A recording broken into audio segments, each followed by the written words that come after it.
Play together in the same deck in Twin Suns.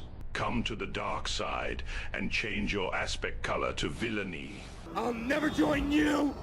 If you only knew the power of the dark side.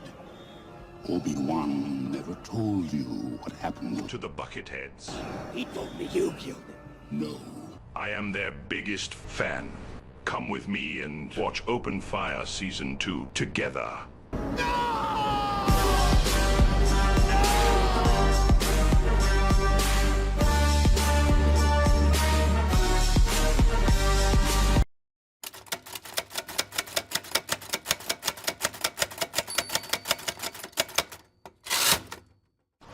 Because you're sympathetic to their cause?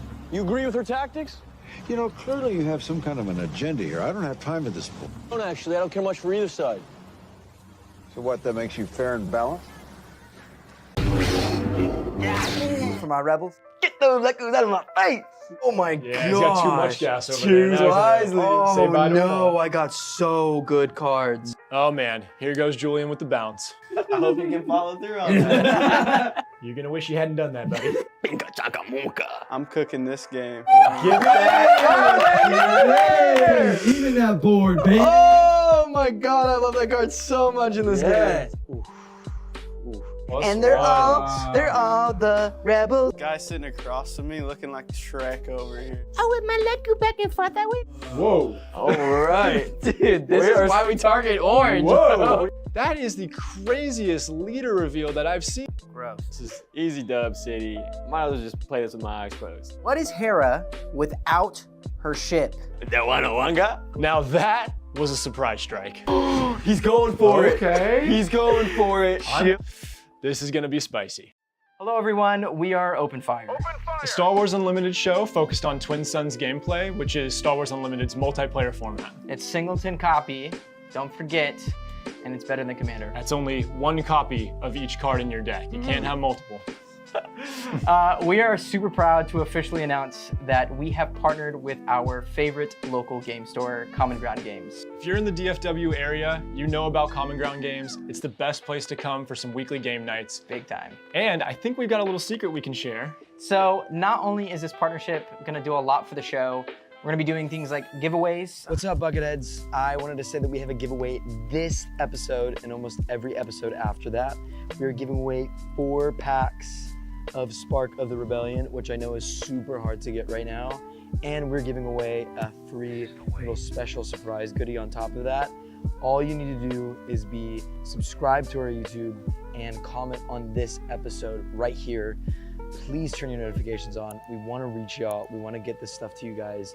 Free stuff for the community. All you have to do, subscribe to the channel, comment on the video. We want to foster and build a bigger Twin Suns community. If you're here in Dallas, we want to start making a community of awesome Twin Suns players to get people kind of enjoying the multiplayer aspect of this game, build a community, and do something really fun. And if you're not from Dallas, I do think Common Grounds does pre-orders online. So if you're looking for some Star Wars Unlimited tokens, mats, cards, you can always check out Common Ground Games no matter where you are. So thank you so much, Common Ground. We can't thank you enough. Well, that's it from this. We have a super exciting show to talk to you about today.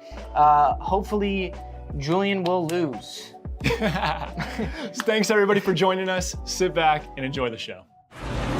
Punch it!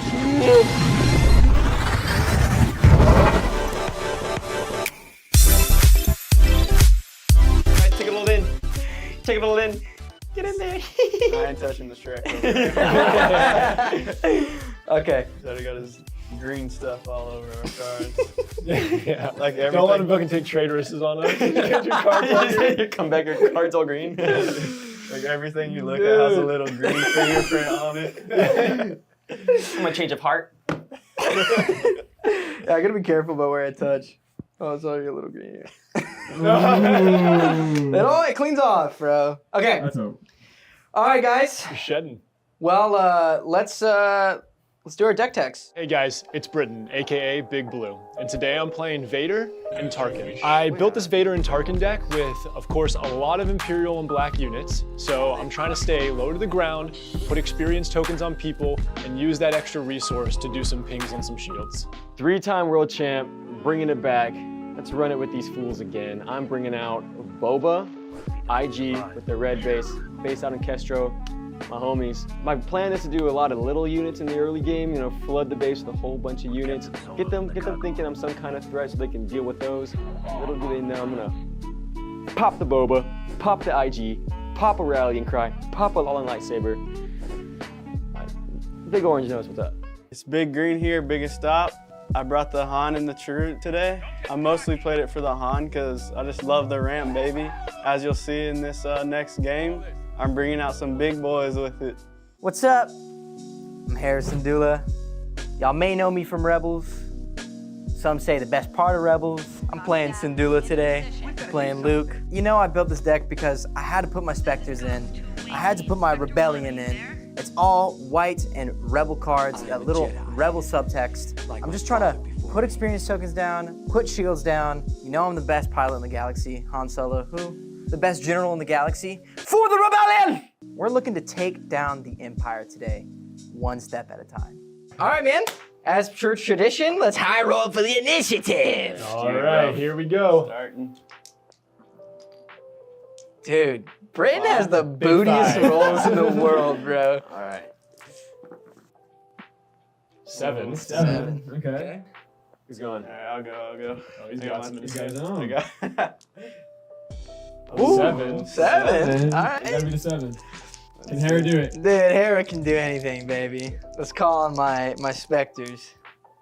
You got a 6. Booty roll. Let's see that roll off, baby. Let's see that It's roll between you off. two. What is that? 7. Oh, 7 sevens. Dude, Hans are haunting right 8. now. 5. Wow, Jewel goes That first? actually works very well for me. Let's do it. Coming that niche off bat, and let's draw our 6, y'all. Yeah, let's do Yep. 2, 3, 4. Little R2 ASMR. 6. Oh, dude, you can't ask for a better first hand right now. Okey-dokey. Wow. Couldn't ask for a worst. Ooh, it's actually, is it a good hand? Yeah. It's a good hand. This game first turn hand is crazy. I'm so split on this. Resourcing. I had some easy resourcing over here. Keep a curve going. 2, 3, 4, 5. Yeah, I'm happy.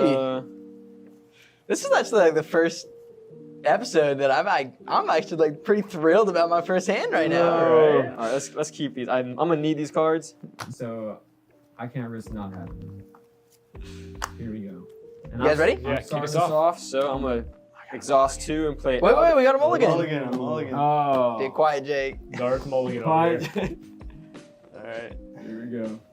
It's Imps versus Rebels. All right, I'm but ready. I'm ready. You ready now? Yep. Can I start this thing Sometimes, off? Yep. sometimes friends can cross boundaries. Let it rip. All right, let's let it rip.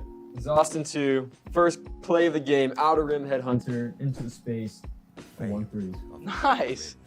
Yeah, Might have I'll to take that meet out. you in the space over here. We'll throw some ships out there. I'll play an Inferno 4. This says when played and when defeated. Look at the top 2 cards of your deck. Put any number of them on the bottom of your deck and the rest on the top in any order. This guy's Okay. gonna slip and play any number. Yeah, Y'all yeah. hear that? And play them, no cost. No cost. I can keep them both on top, I think. Mm. Oh, that's Put it down on my notes. Mm-hmm. Huh. Hey, Okay. Green, what you got for I'm gonna us? spin 2 for restored art. Dude, I'll go in space. Yep. Wow, this is a dogfight. Dog fighting it. that's okay. Cause I'm bringing out the first of my specters. Choppy, choppy. Ooh. Look, first one play, you know how to bring out little Choppy. Spectre's coming up, baby. Choppy, choppy, choppy. Get those leckos out of my face. God, you wash them things. Ugh. Chopper's Great coming little out. play right there. And on that note, I'm actually going to take the initiative. Let's keep it over here. I like Yeah, that. let's take the initiative. And I already know what's on the top of my deck, so I don't even need the plane counter right now. Mm-hmm. Let's just go with the blast.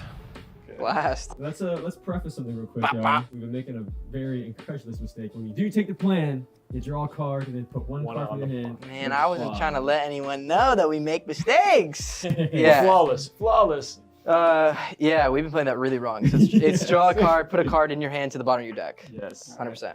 All right. Easy. I'll take the plan. Okay. It's the first time we're doing this, right? I want to see. Yeah, I want let's to see see. where Jake takes All this. right. You feel good about that choice? I do. The Bucketheads have played the plan counter correctly. Finally, Let's finally. go. I'm It gonna only tap took 4 one. episodes. I'm gonna tap one and give my Luke Skywalker. Luke is doing an ability. I'm giving a shield to Chopper. It allows me to play any hero unit that I played this phase. I'm allowed to give a shield token to, if I have a resource. Yeah. Okay, the one. About. Cool. Lucky Chopper's that 1 drop right there. That's just me. That's Sweet. I pass. We're Sweet. good. Back to you, and you pass. Yep. Let's do it. Next phase. Draw up.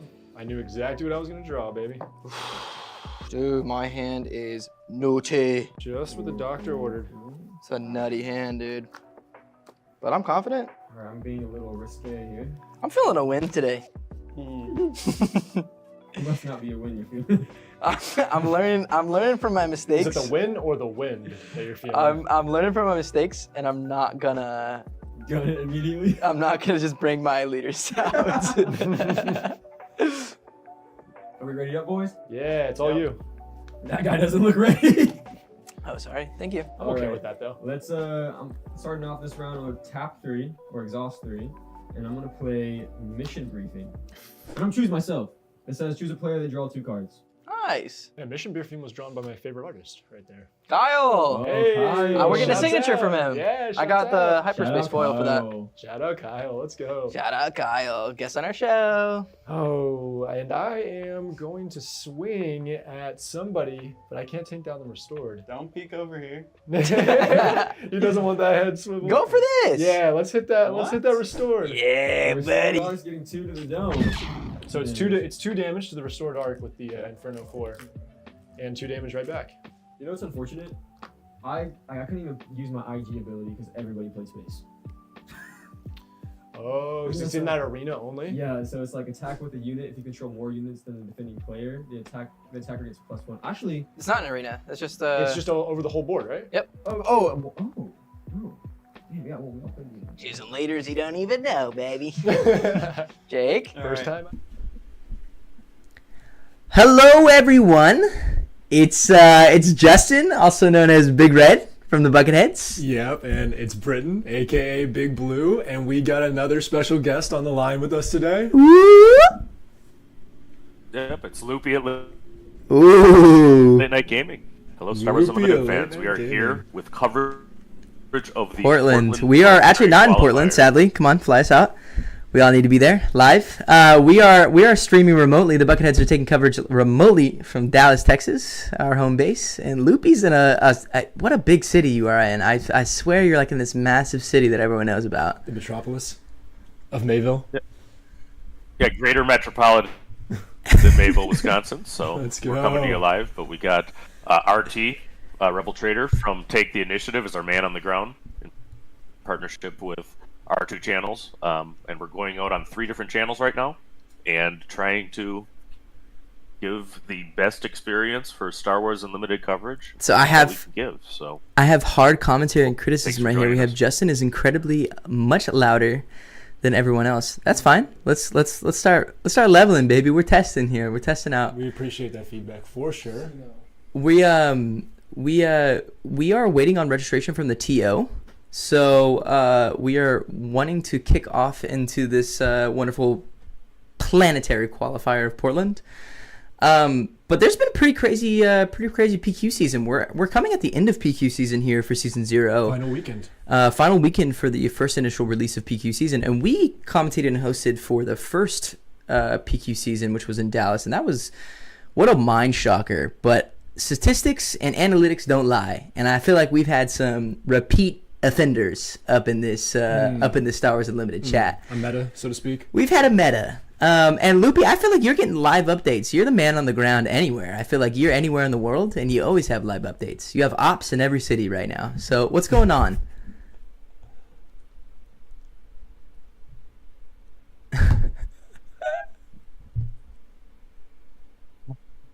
Loopy, can you hear us from there? Loopy, can you hear Do we us? still have you on the line? All the way in Australia? In Edinburgh? I think we might have lost a little bit of a connection. No worries, though. We lost Senior Lube. Loopy, come back! By the way, guys, while we're waiting for Senior Loop to kind of hop into everything, coverage today is brought to you guys by the Bucketheads and Late Night Gaming. We are live streaming all the way through into the Portland Planetary Qualifier. We are doing some amazing stuff today. We have organized throughout the entire day guest segments from some of your favorite creators out in the community. People who are not only just amazing creators and entertainers, but we also have amazing professional players and people that have topped in these Planetary Qualifiers to talk not only about the meta, but what they kind of see where the future of this game is going. We'll talk about Set 3 and the amazing things from Set 3.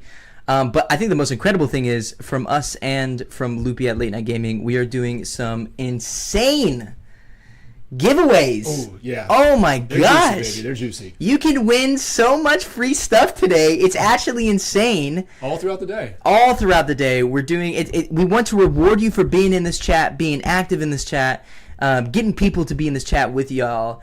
We are doing some crazy giveaways. Y'all want cards? You want Set 3 cards? You want Set 3 cards? You want maybe? yeah, we do have some. Oh, we got Loopy back! I mean, we can pop them up. Alright, see. Yeah, no, I can go. Your audio cut out for a second on the Discord. I think it was going out to the stream, but I can hear you again no now. worries. Oh, okay. And Yep. Late Night is contributing a playmat and a whole bunch of Twilight packs. You know, we actually got authorized to do a pre-release with Fantasy Flight, so check that out in the next I week. love that. But we had some extra, so we're giving them out to the fans. So Yeah, we're tossing in. check that. There's how many giveaways, Justin? We're doing 3 giveaways. We'll do a giveaway around round 3. We'll do a giveaway around round 7. And we'll do a giveaway right before the finals. Right before the finals. And it is a... How do I say this? Como se dice? Juicy giveaway? Juicy giveaway. Juicy giveaway. We're giving away cards. We're giving away SWU goodies like soft crate boxes, mats. You like Set 1 cards? There's Set 1 cards. You like Set 3 cards? Haven't even released yet. You're going to get Set 3 cards. You like cool merch? You like get a cool t-shirt. merch. There's t-shirts. There's tokens. There's game mats. There's I mean, And it's all for free. All you gotta do, is just hit that button on Late Night Gaming. Hit that button on the Bucketheads. Subscribe to both, and then boom, we'll be rocking and rolling, and you'll be in that giveaway. Oh my God! All you have to do is subscribe and talk in chat for you to have a chance of winning some giveaways. Yep. It's gonna be a banger giveaway, that's for sure. I'm really excited for the last one too. Yeah, I'm extremely excited. The last one will be a really, really fun one. We're going to be pushing the creative on that. So what I was saying before we ended up having a little bit of a technical difficulty between us, Loopy, is going into... Peter, by the way, saying set 3 giveaways are such a baller move. They are a baller move, not because we're saying, hey, we're going to buy set 3 cards and send it to you when it's ready. No, brother. We got set 3 cards on the ground. They're physical packs ready to be sent and given. Mayville born, baby. We can show the picture. We got proof of everything. We got picture proof. Loopy, before the technical difficulty we're cutting into, I was gonna have you discuss, because you're the man on the ground. You're the op of every city. You have connections anywhere in the world. There's a Sokatana. She's cute. You have connections in every single city in the world. I feel like late night gaming is universal. It's global. You might see late night gaming on Hoth if you can't, and you have ops in every city. So I feel like you know what's going on PQs everywhere. Yeah, actually, we're working on that to get the Hoth connection there. But late night gaming, for a very long time, starting with Destiny, amazing, has been kind of the guest stream for Star Wars content. So we do a weekly guest. In fact, Bucketheads are on the schedule for just after PQ season. We're taking a break from our Saturday nights, but because of that, we have connections throughout the content creator community, and we really are all about in our hearts building this game and this community going forward. So yeah, I know a few people, and many of them have graciously volunteered their time to be with us today. That's awesome. So tell us a little bit about some of the recent PQ results from some of the other cities around here. Yeah, what's going on around the world? Check that pulse, that meta pulse. Yep, so Melbourne, Australia. There's apparently one PQ in Australia, but there's lots of good Star Wars community there. Shout out to Spice Quadrants. Shout out to a couple of old loopers that are gaming enthusiasts because they have it at a different time of the day. But they had their PQ that wound up, very early in the morning in America, but it was normal time there. Let me get the results. Upside down time. I know that. Riley top. All right, so Melbourne fired off. Nice. With 95 players. Okay. We had a top 8. Oh, let me get the cards ready here. Boba yellow. So the first one was yellow. Boba yellow. Han 1 yellow. Okay. Nice. Oh. Blue. Tarkin Town versus Raytar. Advance. And we do know the audio's cutting in and out a little bit there, but the top final was Sabine versus Tarkin Town, and boom, bye. Dude, wow. Actually, whoa. I'm actually pleasantly surprised about how many someone said that Loopy cut out on stream again. Yeah, it was cutting out in my headset too. I think you have the direct call in to Loopy, but yep, I am here. There was a little bit of cutoff there after the Han 1 explanation. Kind of missed the middle. Interesting. And I'm interested. Are you hearing audio right now? Yeah, I hear Loop. Okay, there's nothing coming through right now. Oh, Von Yell's in? Yeah, there's nothing coming through. Interesting. All right, well, we're going to get that fixed here real quick. Yeah. I can hear you, Loopy. I'll translate for Loopy. Yeah. Crazy stuff happened in Australia. You guessed it. There's Boba's. Yeah, and I'm having difficulty. But what you didn't guess is that Boba Reds. He's that good. Boba Reds were a little interesting here. That's what is really interesting to me in the meta right now, is that I actually feel like I'm seeing more Boba Reds in top 8. Now, I think that deck is incredible, as in, like, it's an unreal speed deck with space presence that's nasty as all ever, and then you have Boba Fett that is just an unreal leader anyways, so I think it's just it's like a crazy deck that's waiting to happen. But the thing is like, I feel like it's so... like so coin flippy. That deck is an unreal coin flip, and it's a really big pace deck. I feel like anytime that you're playing like a red-yellow deck, it's like super tempo, super aggro, and super coin flip. If you just pull absolute terribly, you're just really, really, really not gonna win games. And if you get gassed out, if someone can stabilize right in the right moment, you really can't win games. But I like Boba Red and Villainy especially because like, doing things like Ruthless Raider, I think is such an appeal. It's such a there's a lot of pressure there. It's such a pressure card, and I feel like even having the option to throw down like Palpatine on a top end, even if you even have that as a top end. I know usually the Boba Reds are running like Ruthless Raider at the top end max. But Boba Red is a really interesting deck.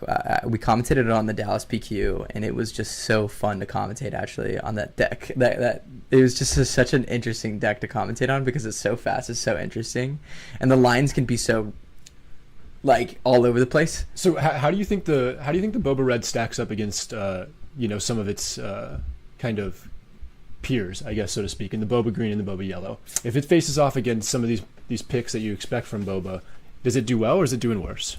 Yeah, I don't know. I think they're just wildly different decks. You know what I mean? Like you're running a double cunning deck because it's a extremely tempo based deck. Yep. Simple as it gets. Yep. You're going aggro with tempo, and you're able to do things that you can stop tempo play. You can everything that's going with cunning. You know what I mean? You have exhaust, you have bounce, you have cunning the card. It's unreal. You're just tempo and aggro, especially with the introduction of like Toro and Hot Shot 2, 44 Blaster in set 2. Like it's just a tempo fast aggro deck. Boba Green is all about stability. At the end of the day, you're using Boba Leader to transition your early game into your mid to late game, and that's what outplays your aggro matchup. And I don't even have to explain that. I feel like Mr. Loopy here, if we have everything ready and prepped for it, and he's able to talk and we can hear him. I mean, Loopy is a finalist. Yeah. Who unfortunately lost to Boba Green in the finals of the Chicago PQ. Yeah. But Loopy's a tested vet right now. Loopy's not just He's not just some schmuck off the street. He's not some schmuck off the street. Loopy's a finalist. This guy's a finalist. But it looks like maybe we're not having his audio in ready yet. By the way, someone is asking when does the round start. We are waiting on the TO to officiate, and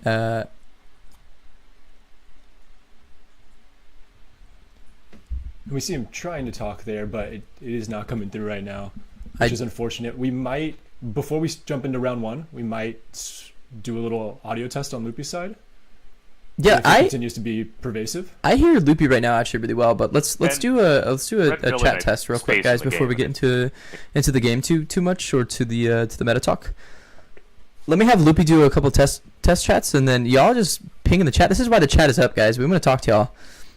Let me know if you can hear Loopy when he talks. Hey Loopy, can you hear us right now? Loop, give some commentary. We're doing some audio tests here to see if you can tap in. I see a nod. That might mean you can hear us. Boba needs an errata. Hear you though. Guys, I hate to disagree with you. It says we can hear him, but he lags. I love the meta talk. Thanks, Blaine. It's actually kind of crazy that y'all love meta talk so much, because I feel like every weekend we get so much meta talk. And then we got so many people complaining about the meta. I actually love the meta. Yeah, it's one of those things. I mean, a lot of people don't like Boba, but the truth is, somebody sent in the chat, Boba needs an errata. Well, I understand from a balance perspective that take it really hurts from a production standpoint, because that involves either shipping out new cards in a new set of Spark of the Rebellion, which is kind of logistically not happening for this reprint, or it means just having an errata and you playing with your cards without the text right, which is also, not necessarily the best entry point for people that are jumping into the game and buying these cards out of the packs and opening them and drawing a card that doesn't actually do what it says it does because it got an errata. So I personally would like to see them, if they feel like they need to make some adjustments to Boba, I'd personally like to see them do it through the design of future sets.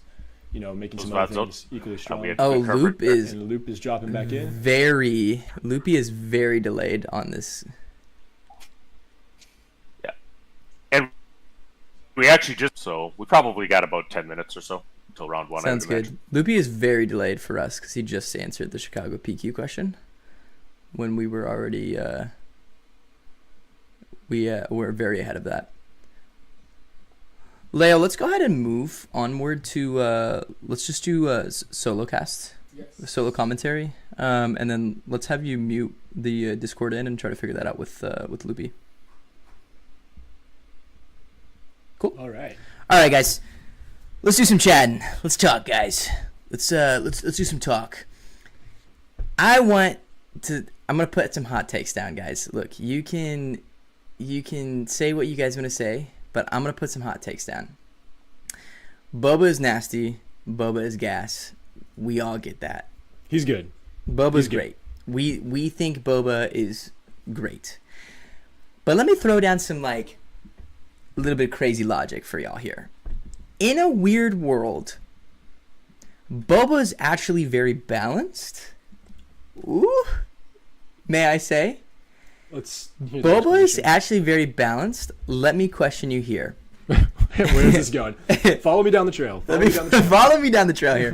Boba is balanced. This is an argument that I have with people here. In TCG, the realm of balance here has to go. An aggro deck has to be able to beat a control deck. The mid-range deck has to be able to beat the aggro deck. And then the control deck has to be able to beat the mid-range deck. I see where you're going. Someone says, LOL. Take me here. Take me here. Listen. Go down the road. Get the pitchforks out, everybody. Get the pitchforks out. Okay. Stick them on Justin. In that realm, Boba is actually balanced. Boba is actually quite balanced. So what you're getting at is the fact that there is counters to Boba that would beat Boba statistically in a majority of Absolutely. games. So let me argue this. A hard control matchup absolutely hard stomps Boba Fett 9 times out of 10. Usually. You're getting wild ass wins to be able to kind of pull out against like a Bosk Blue into a Boba Green. Now, if you pull God to your curve on and out, your top end is very difficult to end up beating out against a hard control deck. The problem is that hard control, someone says that Boba can beat hard control. I don't think so. I think a very, very good hard control player can easily skirt and beat down a mid-range deck like Boba Fett. So what are Here's your favorite, my thing. What are your favorite counters? Let me explain. Here's my thing. Aggro, Thork says control doesn't beat Boba anymore. I think to a certain extent, Boba smashes Boss Blue. To a certain extent, guys. To a certain extent. No, you haven't played against Boba Green. Oh, I lost my chat.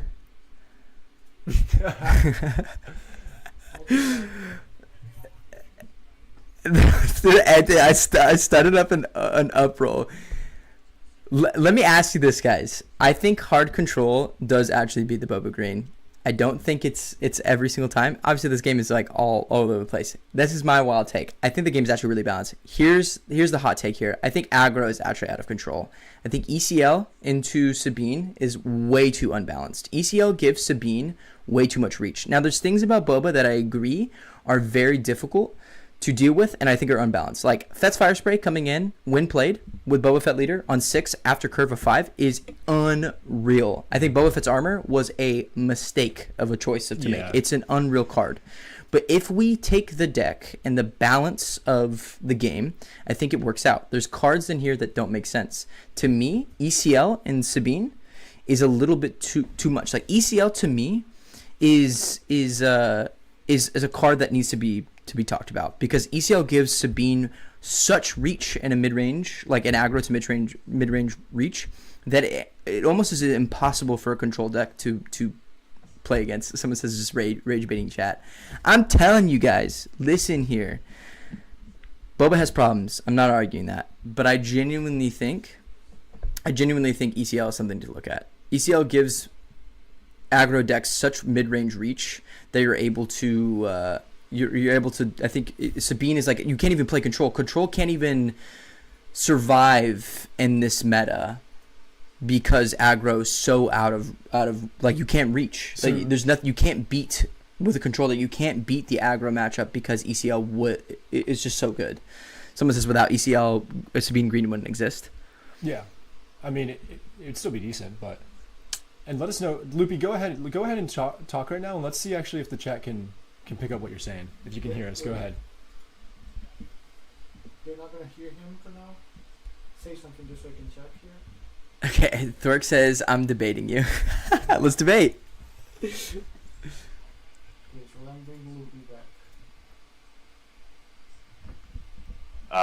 Boba green in large part needs a strong Sabine in order.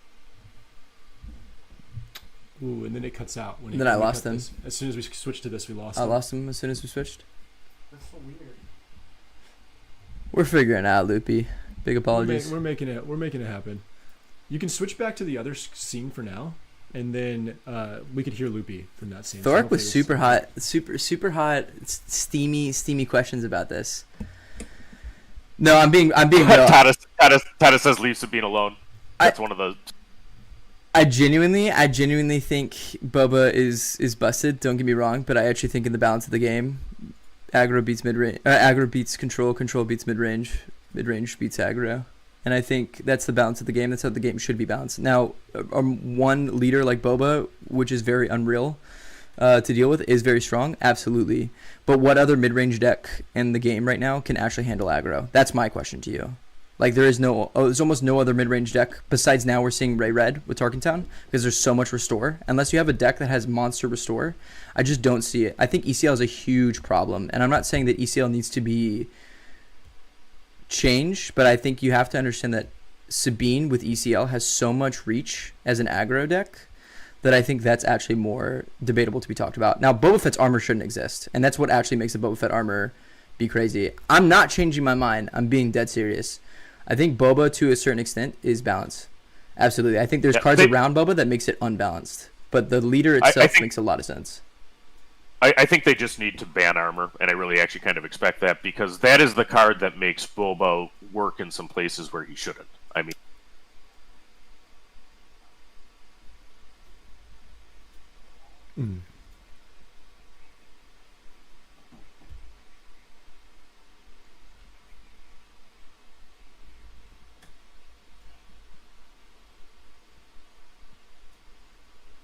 Oh, Luby cut out for us.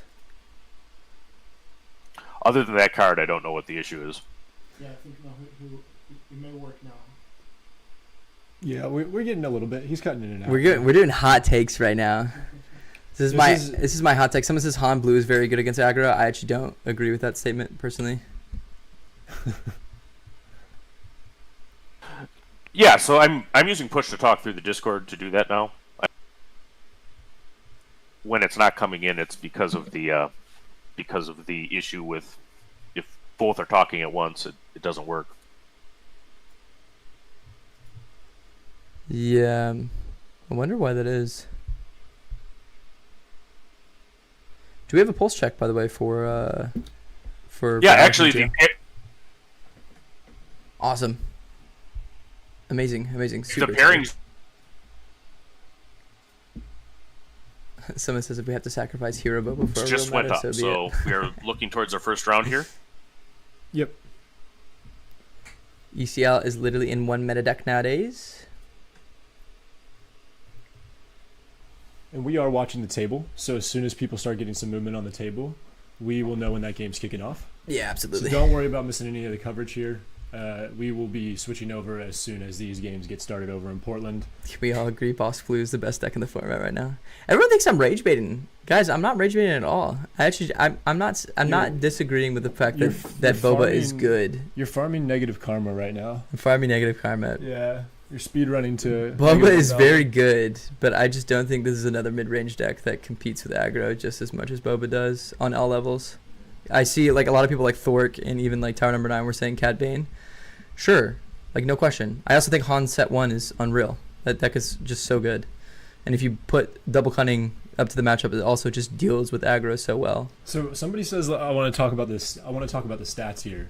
And I kind of hope they're talking about the win percentage of Boba decks versus other decks. So I think on the PQ season so far, we're looking at maybe a 30 or 40% victory condition for Boba Fett. Is that about right? Yeah, I mean, PQ so far. The win percentage in PQ right now is pretty unreal toward Boba Fett, without question. So where I'm going with this is that, of course, in every single card game, there's a meta and there's a dominating deck. And there's sometimes, in the best case scenario, a few dominating decks. But my question for the chat is, in a perfect world, where Boba is still a top tier leader, yep, but it's a healthy meta. What win rate percentage do you expect to see out of Boba, right? Is it sub 30? Is it, if it's above 30%, are you like, oh my gosh, Boba's broken, he's winning too many things? Or is it, like where do you think that lies? Because the truth is, if Boba is around a 30% win rate, and I don't exactly know the statistics right off the top of my head, for sure. I think it's somewhere between 30-40% for this PQ season. I think it's a little strong, but I don't think it's like 50%. Like 50% would be really scary if you're winning 50%. We just got a report from Edinburgh on that PQ that Red Tarkentown is up a game against I think maybe a Ray. Ooh, autofocus on that stream. We're getting synced in here. Yeah, we can see some players setting up, and look what we got. We got a Boba Yellow setting up on the top side. And we are hoping to get their names. Right now you'll actually see some placeholder names up in the corners there. That is not the names of the players. That is our lovely names. But we will be switching that out soon. Ooh, we got a Kylo Yellow and a Boba Yellow. Dude, I'm so excited to talk about this Boba in the future here, especially with Thork. Guys, I'm so willing to talk about this conversation. Yeah, and the deck is good. There's no question. If you think Justin's rage baiting about Boba, there'll be plenty of so much rage content there. A lot of creators coming in throughout the day to talk about their takes on the meta and about other things related to SWU. So you will get to hear a wide set of opinions. And we're gonna try to fix everything as far as going on with. We're gonna fix everything as far as going on with Loopy here. We want to make sure that Loopy is good on stream, and there's no lag, that you guys can get live coverage directly. Yeah, someone says, Britton, you got to watch K2D's video on PQ top 8s. They have stats for how many Boba's top 8. I think the top 8 Boba, if you actually include all top 8, I think it is around 50%, which is Oddball like says Oddball says put a pin in this.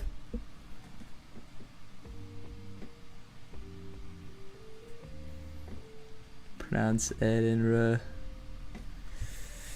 Oh man, so we're looking like a Kylo Yellow versus a Boba Yellow. Now this is a tempo matchup definitely for Boba Yellow.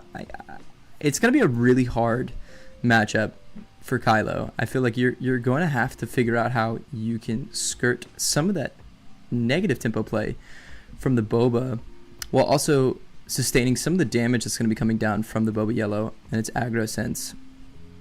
It's going to be hard, and especially when you're trying to throw down Kylo ability on the discard and maybe trying to boost. I feel like if you're the Kylo here, you're probably not going to try to go for the Kylo ability unless you know your opponent is tapped out on resources.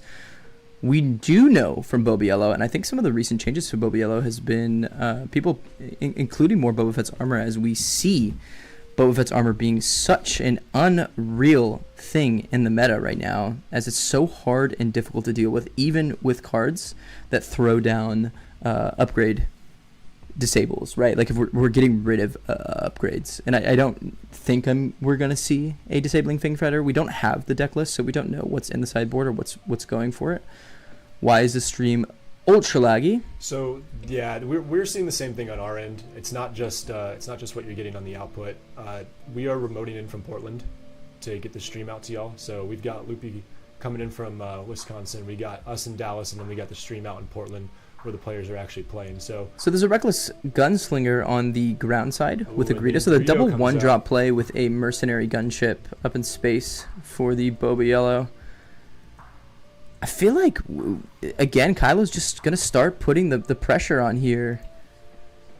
And we're doing 3 to base off of Mercenary Gunship. Do we feel like we're just going to end up racing here? I feel like that might be one of the things that Boba Yellow might be doing. Who's faster in this, though? It's got to be Kylo, right? So Kylo's going to go for a discard, and it's going to be the Kylo's TIE Silencer. Now, Kylo's TIE Silencer is one of those funky cards where if you do discard it, you can play it from your resource pile that turn. So he's not going to end up doing anything with that Reckless Gunslinger. He's going to end up taking the damage from Reckless Gunslinger, which is going to be an unreal amount of damage. And then Greedo's going to go in for 3 again. He could tap 3, and then it's going to be Triple Dark Raid instead of Kylo's TIE Silencer. Triple Dark Raid, all right. Let's see what pulls out. We're going to draw 7, or we're going to look at the top 7 cards of your deck. And we'll see if this... We know this deck is usually running a lot of space. So there's a Lurking TIE Phantom that's going to get announced. And so there's the Lurking Tie. He's pulling out the Lurking Tie. So we know from Lurking Tie that it's not going to be affected by any card abilities, but it's going to have to do damage. That Lurking Tie is not supposed to be in the ground, but it's going to come in ready, and then it's going to... Wow, we are at 12 damage on base. Already. Yeah, and I mean, you were talking about a base race here, and both players are swinging right now. I think the Kylo is going to be happy swinging at base right now. Already he's got an 8 damage gap.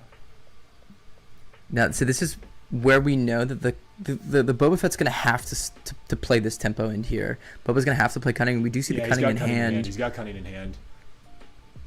So here's the point. We know that Kylo's going to flip on 4 as well. You're just not going to try to not play that. Do we have the Fallen Lightsaber in hand from the Kylo player is important here. So he's going to kind of end up baiting out actions and turns here. So the Mercenary Gunship's going to do 3 to the Kylo's base. So we're at 7 to 12 right now. 7's on the Kylo's base. And I imagine we just see an answer with another swing, unless he's got something that can add some damage. Yep, there it is. So we're going to do 3 to base off the Greedo. I feel like if you're the Kylo, you're also trying to stall turns here because you're expecting the Cunning to be in hand from the Boba player. You're almost expecting it. Yeah, you definitely are expecting it. He's got 3 of them, we have to imagine, in his deck. We don't have the deck list on us right now, but... So Cunning's going to HUD and play. He's going to bounce the Reckless Gunslinger, and he's going to give the 4-0 plus boost to the Crafty Smuggler. Nice. So if you're the Kylo player in this position, do you end up just kind of flipping the Kylo? He's going to end up playing the Lurking TIE Phantom. He's going to do the 4 to base, or the 6 to base off the Crafty Smuggler with the Cunning play there. So now we're up. Damage on damage. Is he going to flip? No, he's just going to end up playing the Reckless Gunslinger, pinging 1 damage to both base. 16 to 14 is what we're sitting at on base damage. 14 on the Kylo side, 16 on the side of Boba Fett. So Kylo's going to flip. There he comes. And I would love to see how much... How much hand size does So he we're up to have 20, right so it was 4 damage. Okay. Well, I think he's sitting at 19, actually. Momentarily.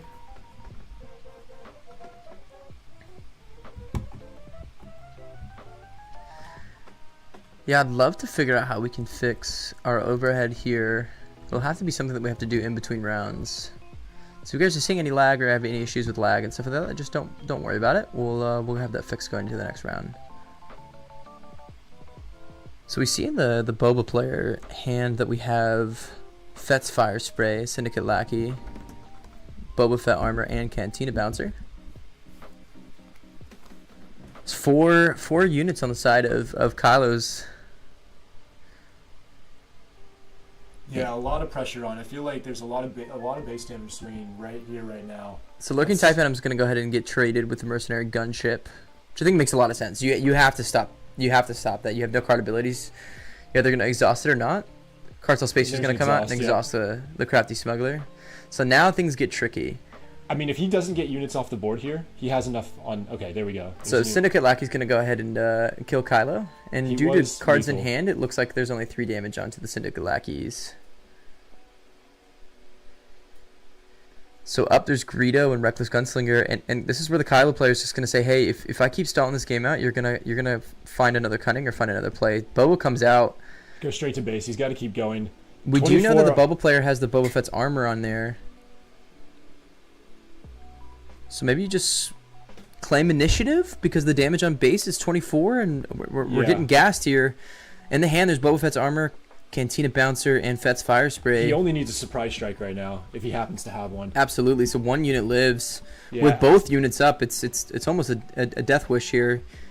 You don't have the resources available for Cantina Bouncer because of Syndicate Lackey play.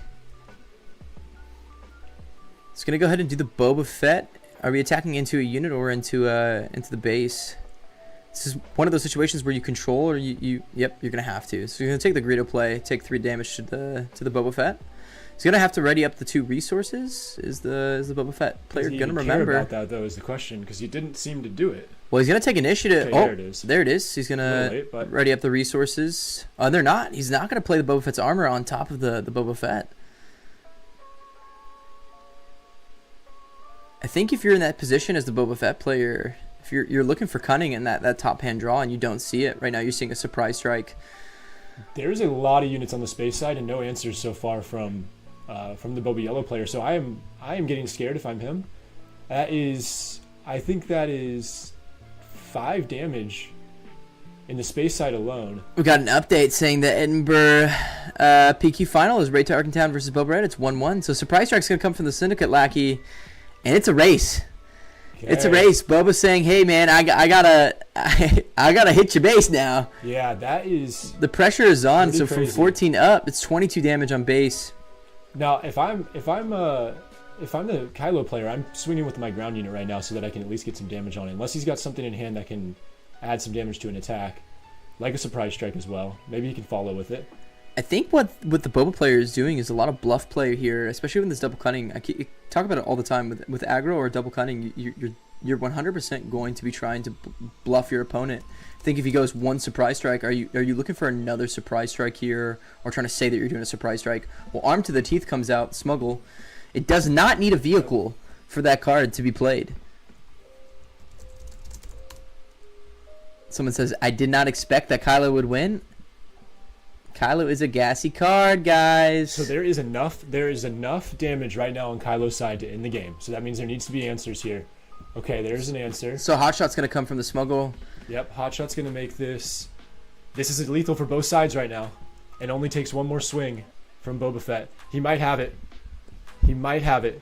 Would not actually. Is it at 26? Yeah, he's lethal. He's lethal. It's 26 right now, 26 to 24. Boba Fett literally just needs one swing from his leader, and it's going to take multiple actions out of Kylo, and it looks like it's a scoop. Up. Yep, he ended up out racing the Kylo Yellow. That is crazy to me. That was actually insane. I think the decision to decide to make yourself not be a control in that situation and say, hey, I can't tempo play you here. I can't stop what you're doing. I'm gonna have to just see if I can do the damage. The surprise strike with the hot shot and putting himself into lethal and between actions, and that's why this matchup is so volatile, because at the end of the day, Boba Fett winning this is what was expected.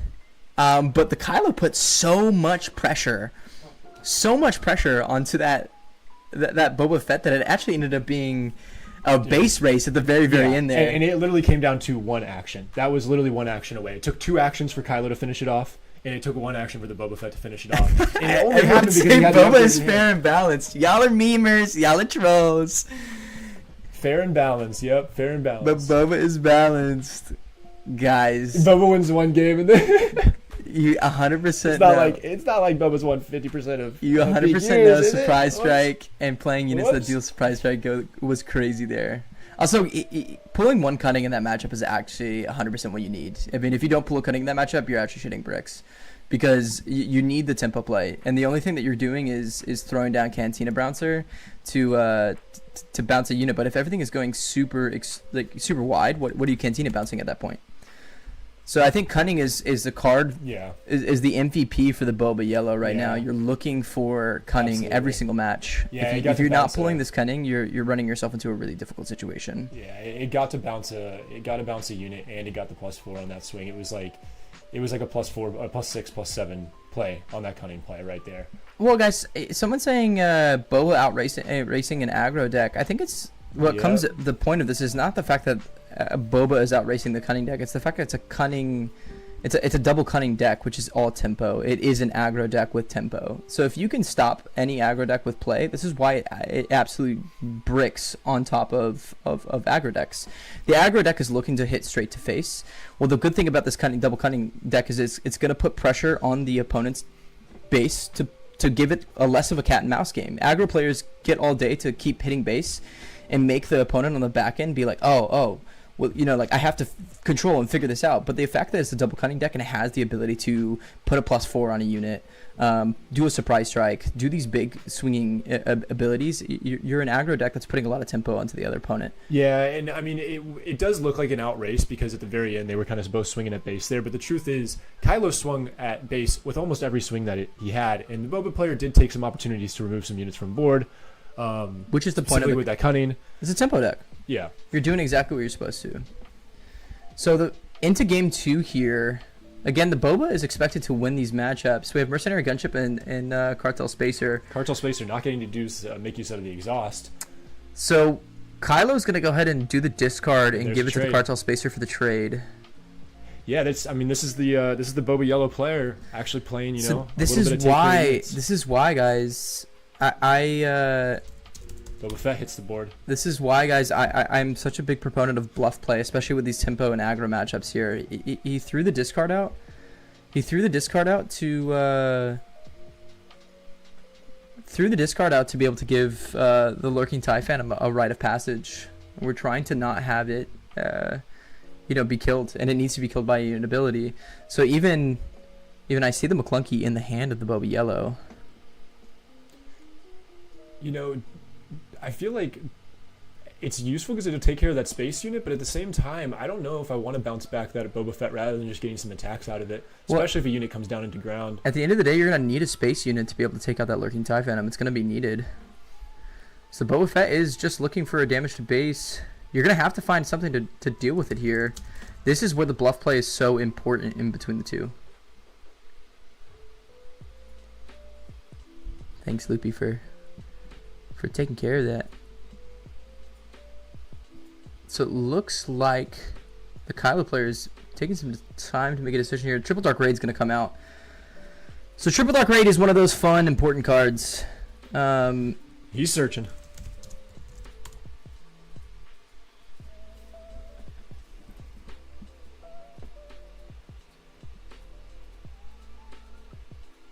Trying to have...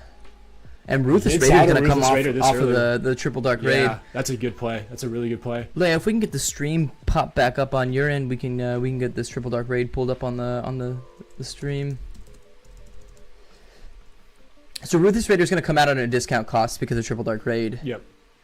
And that's 2 damage onto base, and this is why I love this card. I think this card has been so underrated in set 1. I think it was put in decks. I ran it all the time. But for me, Ruthless Raider is one of those cards that I feel like didn't get the attention it deserves until this set. I see someone say, can we do anything about this hot mic? Let us know what hot mic that's referring to. It's definitely mine.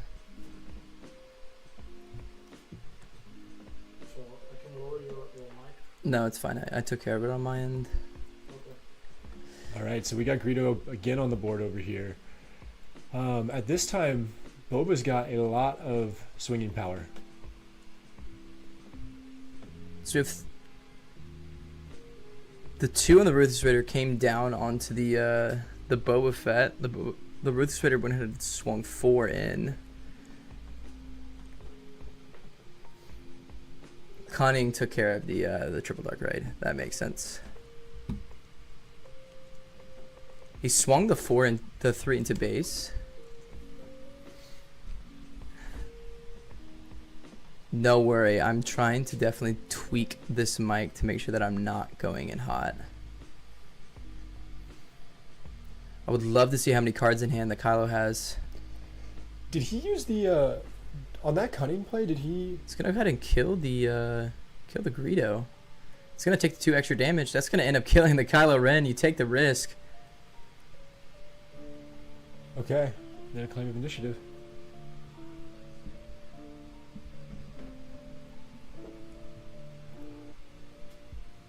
So Ruthless Raider is going to come back to hand. Is that the cunning bounce back? Oh no, the Ruthless Raider is coming back because of Triple Dark Raid. Yeah. All right, here we go. Here we go. Here we go. Sorry guys, this first round of Swiss is always just going to be a big test round. We're going to be tweaking mics to y'all's response. And just making sure that we can get everything fixed going into the later rounds of the stages. Yeah, we do really appreciate the feedback. Don't be afraid to send something if you notice something. By the way, guys, this round 1 timer is going to be about 10 minutes ahead of time. So they do have a little bit more time in the map. I mean, we're playing tempo aggro here, so I don't ever think they're going to get to time. Boba Yellow made the conscious choice to resource the Zuckus. So he's going to do 3 to base off of Boba Fett. This is a lot slower of a match from this. Someone says, I don't see Kylo going back in this game. I also think that Kylo is at a point where if you're not gassing on top of the deck that's going to control you, I don't think that you're going to come back from this. I know. But this is where cunning is, especially when you're in red cunning. But if you're in cunning, this is where surprise happens. You can Triple Dark Raid again. Triple Dark Raid. He's going to search. So Triple Dark Raid's going to come up again, and you're searching the top 7 cards of your deck and playing a vehicle. And I mean, he's hoping to probably pull out another He's probably hoping to pull out another Ruthless Raider. It's definitely one of his biggest base units. I think you're definitely trying to pull out a Ruthless Raider here. You might want a big unit. Now, this is always the scare factor when you're doing this while Boba Yellow has a full resource up. It's a Kylo Silencer that's coming out into play. So we have Kylo's TIE Silencer coming up. I think what you're always scared to do when you're going against a Boba Yellow player or Double Cunning is that when you play a four hit power unit that you're going to get that bounce back with Cunning. Yeah. So you're wasting and whiffing off of a card. And now there's a waylay, and that's exactly what you're not looking to see. I mean, if you're playing anything with that, you're trying to. It feels bad on the side of the Kylo player because he has absolutely gotten his Triple Dark Rage shut down this game. Yeah. He's getting shut down right now. And it is harsh. Waylays and Cunnings. I mean, you're paying a 3-cost card to get a 2-cost card out of that, and it does come in ready, but it just it's harsh. You're definitely looking something like Ruthless Raider or even. Well, so we're gonna go Lurking TIE Phantom. And now Boba's gonna come out. We're at the 5 board. resource range, guys. Double This Bobas. is harsh. This is really difficult to deal with if you're Immediately swinging. If you're the Kylo Ren. So Boba's gonna just hit base, and there comes the Zuckuss. That's Zuckuss, isn't it? Yep, that is Zuckuss. That's Zuckuss. This is very difficult to come back. A 6-power unit. You have a 3 and a 4. I mean, if you're writing up resources, if you're crashing on people. And if he has 4-Lom in his hand, I mean, it's as good as over. 4-Lom doesn't look to be in hand, but there is a Fet's Fire Spray. What's actually insane is that we haven't seen the Fet's Fire Spray even hit the board yet from the Boba. By the way, we're looking at 13 damage on that ground side right now. So 27 damage on base at the end of this turn if there's no answers in the ground side. It's going to be absolutely brutal for the Kylo player. Yep. He's going to need an answer here, so let's see what he can pull. Wow, Boba Ray beats Red Tarkentown. Wow, okay, Boba Red beats Ray Tarkentown in the final. I love that deck. Is so fun, bro. I am such a fan of that Boba Red deck. It's such an interesting deck. Both players are at 6 resources right now, I believe. I think there was a little bit of a delay between them both resourcing. By the way, everyone, we're gonna have a guest speaker after this from the Bantha Network. We're gonna be doing a conversation about Set 3 stuff from Bantha Network, Jeff. Yeah. So just stay tuned after this. We'll try to get these, and that's gonna be the Boba player taking the win. So it's gonna be 2-0 in round 1 against the Kylo Yellow. Game 1 was crazy. Game 1 was interesting. And I gotta say that was someone said, does he have outmaneuver? Game 1 was interesting, so I think, like if you're in that situation, you I mean, like, you gotta take that and see if can I deal with that again. As we try to get over to the commentator desk here real quick. That is definitely a really, really, really tough situation to play into for the Kylo. The Kylo was in a good position in game 1 of that match, but game 2 was just all in the hands of Boba. Every single Triple Dark Raid that was played by the Kylo player was answered by Boba Fett with a whole lot of exhaust, whole lot of bounce, and he overtook the ground side, so that kind of sealed the deal. By the way, guys, if you're really on this Boba needs nerf wave. If you're clowning me on my balance, wait until round 5, where we have a conversation, a live debate with Thork, where he'll talk about his stance on the metagame. We'll talk about why I think Boba is very good. Boba Fett, nerf or nothing? Nerf or nothing. No, it definitely needs some form of nerf, but I don't think it comes to the leader. We'll talk about that later. This is a great game, guys. I think the game 1 out of the Kylo Yellow was a super interesting game. Well, we're going to go ahead and switch over to the commentating desk here and try to see if we can get that information fixed out by Loopy, if Senior Leo will switch us. All right, Loopy, can you hear us? Loop. Is Loop ready?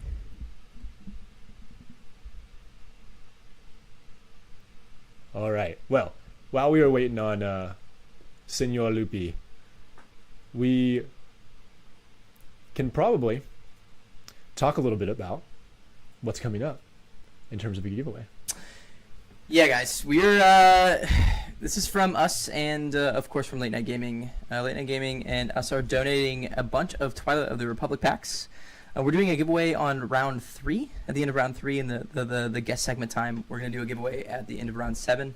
and into the final cut. It'll be Twilight of the Republic packs, which is insane. And I'm talking about physical packs. We're talking about real physical packs, not just something we're buying for you in the future tense. It's real physical packs. Yeah. It's not... Spark of the Rebellion packs. We have SWU goodies like soft crates. We have game mats. We have deck boxes. It should be should be gas. Long story short, it should be juice. If you're wanting to win some free packs, it's very easy.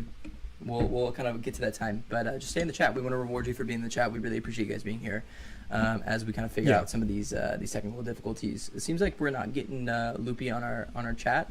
So I think what the best thing we're going to do here, guys, is we're going to go to a quick commercial break as we finish out the round here. I believe there was 20 minutes left in the round here. Yeah, give or take. So we're going to go ahead and go to a commercial break here. Let's make sure we get Loopy back on and the then line. we're going to make sure that we can kind of get everything figured out as far as our technical difficulties. And stick around because we will be doing a segment with Jeff from the Bantha Network. Yeah, we're going to try to make this work.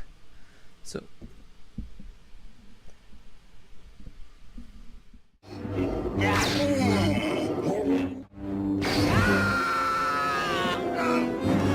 There is no escape.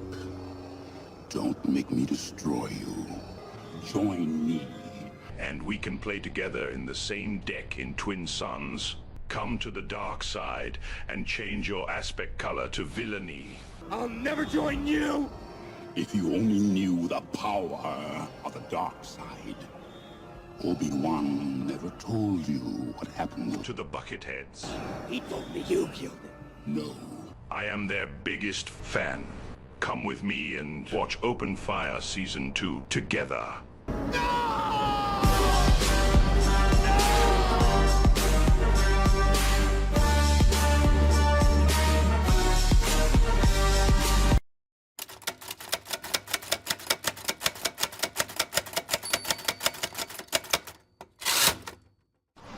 Because you're sympathetic to their cause? You agree with her tactics? You know, clearly you have some kind of an agenda here. I don't have time for this. I don't actually. I don't care much for either side. So what, that makes you fair and balanced?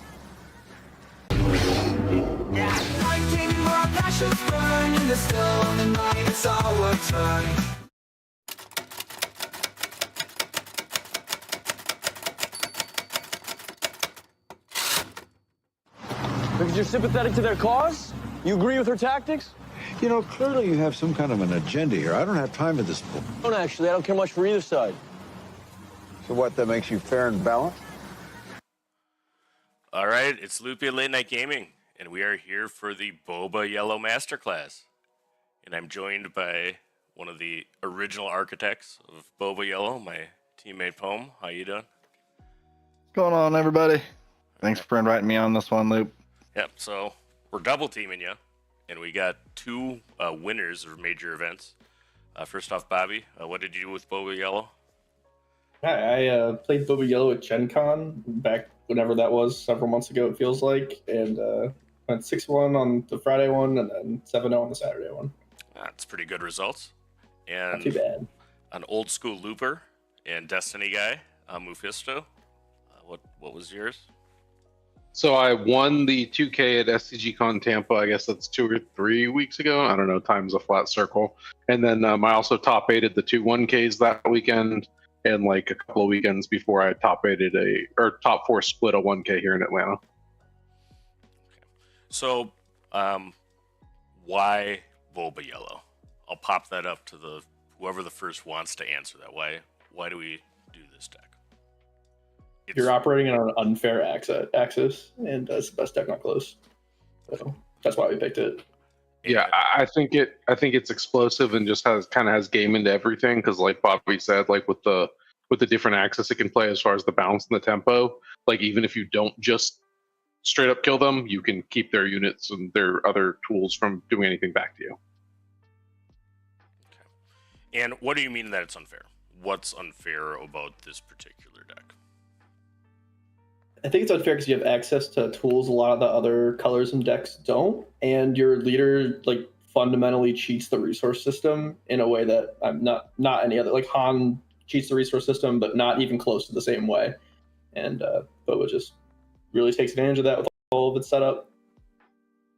Yeah, and for some reason he's first 7. Yeah, big as hell. It's crazy. And Poem could say, I mean, Boba was like revealed before I even kind of you told me about Star Wars Unlimited, right? But I mean, has there been another leader that has topped him since? I mean, just right away when the game first started coming out, and I mean, Bo's just where my mind went. I mean, this guy, just resources are good in games. Like, you're getting extra. I mean, how can that not? That has to be busted. He's my kind of scum. It's kind of fun at the beginning of like getting into Star Wars Unlimited. My buddy loves Boba Fett, has Boba Fett tattoo, always talks about it. And we're like, man, I wonder if the Boba Fett leader in this game is good. And turns out he's just best one the whole time. Pretty crazy. And my experience when I was starting was probably a third of the set 1 leaders were revealed at that point, which was early on. But I mean, all kinds of people were playing Boba then, and actually Sabine was out already. I mean, that was the other predominant leader, and here we are 8 months later, and they're still dominating, but we have some new ones that have joined the frame. All right, so let's look at the list. So tell us about your list you ran at Gen Con, Bobby. Okay, so before Gen Con, there were a bunch of different ways that you could build the Boba Fett lists, and not everyone was playing the Forlom Zuckuss Bounty Hunter package. It was like, people didn't think it was good. There were still Bosks running around in these decks. Like, people were playing Jabba the Hutt. Just what we focused on for our Gen Con list was trying to take as much advantage of Toro as possible. So that's why there's 3 of the guns. So many of the bounty hunters were even playing. We were still playing Boba Fett's at that time. So it was the conventional way to build the deck was just have 3 Boba Fett's in your deck, some other 3 drops, and then the ships, the 3/2 shielded guy. And outside that, we played the Goofy Shoot First, and then a bunch of random sideboard cards. But other than that, it was pretty standard list outside of the Bounty Hunter package that was not the norm at the time. Okay. I think it served us well. And this is your Tampa list, and I think we kind of see it evolving through set 2. But what were you thinking? Yeah. I mean, this was a big event. It was how many registered? I think it was like 42, 44, something like that for the 2K. Right. And so, yeah, Boba Yellow does certain things. But what I was trying to do with this list was kind of, aside from capitalizing on that same Bounty Hunter package that Bobby talked about, is I really think TIE Phantom's a key card because it just can win so many matchups outright. Like red-green villain, for example, like has to really kill it unless they can establish something in the air, and that's what the defenders and the gunships kind of do, protect it from the quote-unquote physical attacks. So I really want to take advantage of TIE Phantom and just the way it can completely skew a game. Other than that, just kind of, the greatest hits of Boba Yellow, right? Like surprise strikes and cantina bouncers and stuff like that. And you had Boba armor on the side for that event.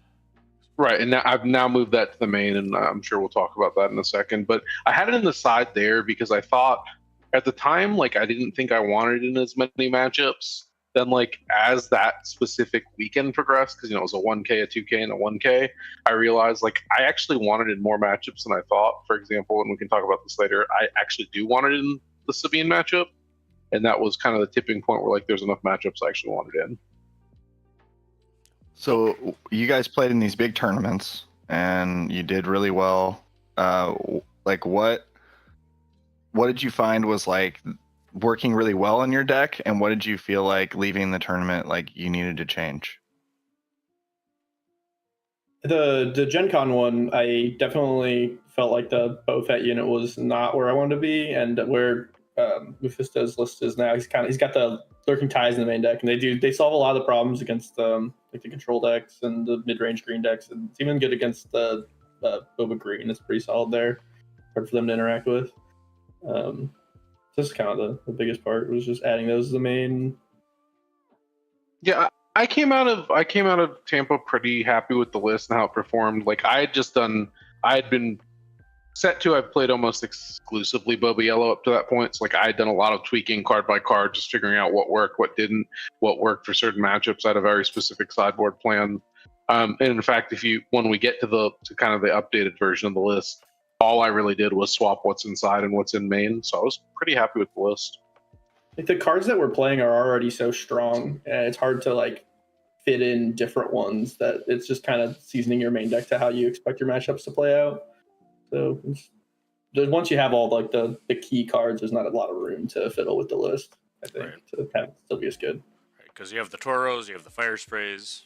I mean, there's 9 double yellow cards that are going to be in the 60, probably. There's like so many events that you want to play in your deck too. There's a lot comparatively, and so fit in X amount of 2-drops and free slots aren't too. And I think it's kind of like Sabine Green that way. I mean, we talk about that a lot. Is that there's like 45 cards that are, I mean, you don't think about moving around, and then the remaining 15 people do different ways, and then pick back and forth, but it'll be a good deck. Yep.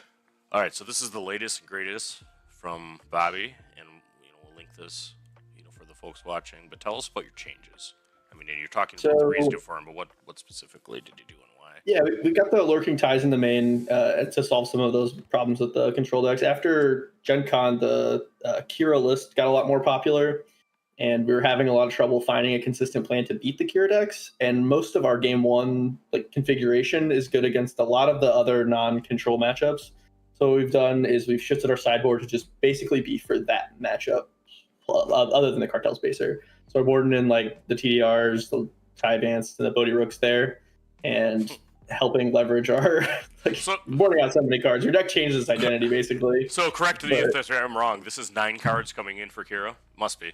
9 cards come in against a lot of the control decks. Sometimes some of the control builds you board different cards out, but yeah, basically it's 9 cards coming against Kira because the way that they interact with a lot of your game plan is pretty unfavorable. So that's funny. You have to do something drastic. My Han list right now, Han Blue, 9 cards come in for Sabine, so it's kind of probably. So how does Triple Dark Raid solve a Kira problem? Can you just elaborate on that? Yeah, it helps us push into that once they've stabilized the ground pretty easily with a lot of their early Sentinels and Doomblades and stuff. The TDR is card advantage, not really card advantage. It's like a selective first spell. It's comparable to the for a cause I believe in out of the heroic decks. It helps you push that last little bit of burst damage. If you get to hit a tie advance, you get the 2 damage from the counters from the tie advance, and then also you get to rebuy and play it again a following turn if you get to that point. But mostly you're just looking to push a little bit more damage, have your units come in, and it's hard for them to interact with them because if they kill it, it's a card that was going to go back to your hand anyway. It saves them some damage, and it helps apply a different plan of attack in that matchup pretty well, I think. I actually ran a Boba Green TDR deck at Gen Con. I didn't get to play that whole day, but a lot of the cards are similar here. None of them are green that you're going for. So your Tie Advance, is that one of your main Triple Dark Raid targets? That the Triple Dark Raid targets, basically what you're looking for is either a Tie Advance, a Fire Spray, or a Lurking Tie, because those are the biggest chunks of damage that you can hit off of it. Fire Spray is huge. It's for the same reason it always is. Pushes an obscene amount of damage for just an extra resource. Those are basically what you're looking for off of it. It's you have the extra hits in case you miss with the gunships and the 7 Fleet Defenders. So that kind of helps build just the density up. But you're really just looking for a Tie Advance or a... And you will miss for time because it looks like you have 12, 13, 14 if you have the others. Well, no, you'd have 15, up to 17 with TDR. That's there, so. Yeah, the odds that you whiff are pretty low. I think I've whiffed once, but it's pretty consistent to hit on at least something that does 3 damage. Right. I think it helps solve that problem pretty well. All right, and this is your updated list. Moo, tell me about it.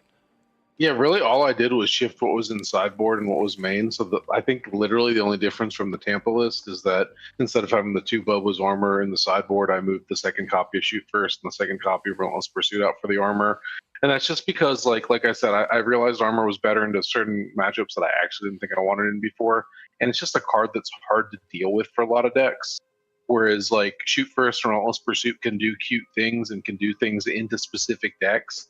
But Boba's armor, almost every deck just has either has to be built to deal with it in some certain way, right? Like, or it just can't deal with it efficiently. So I think as a generic, like, let me see what I get game one, like that just makes more sense. That makes sense. And you know, in your case, the sideboard is in large part anti-aggro, I would think. Yeah. So the current sideboard is in large part anti-aggro, and I'm actually probably moving away from the shoot first. And that's assuming I'm definitely moving away from the shoot first if I'm gonna maybe try the tie advanced triple dark grade tech. But I'm moving away from the shoot first generally, just because like typically I don't want to trade. There are some niche kind of use cases for shoot first into non-aggro. It's like into like Kira, it can let your Boba unit take out their Kira before Kira just assassinates Boba after putting him down to 4 health. It also lets you hit certain breakpoints, so like your TIE defender, or your 7th Fleet defender, or your mercenary gunship can take out a Concord Dawn Protector because it gives you that +1 in first strike ability. So there's actually matchups other than aggro it would come in for, but yeah. Relentless Pursuit also is not exclusively an anti-aggro card. I can't remember if we're going to talk about that later or not, but like we are. Okay, all right, then I'll save that for when it's up on the screen. Actually, and then I don't know it's about that is on the list, but let's talk about Relentless Pursuit. I mean, there's one specific card.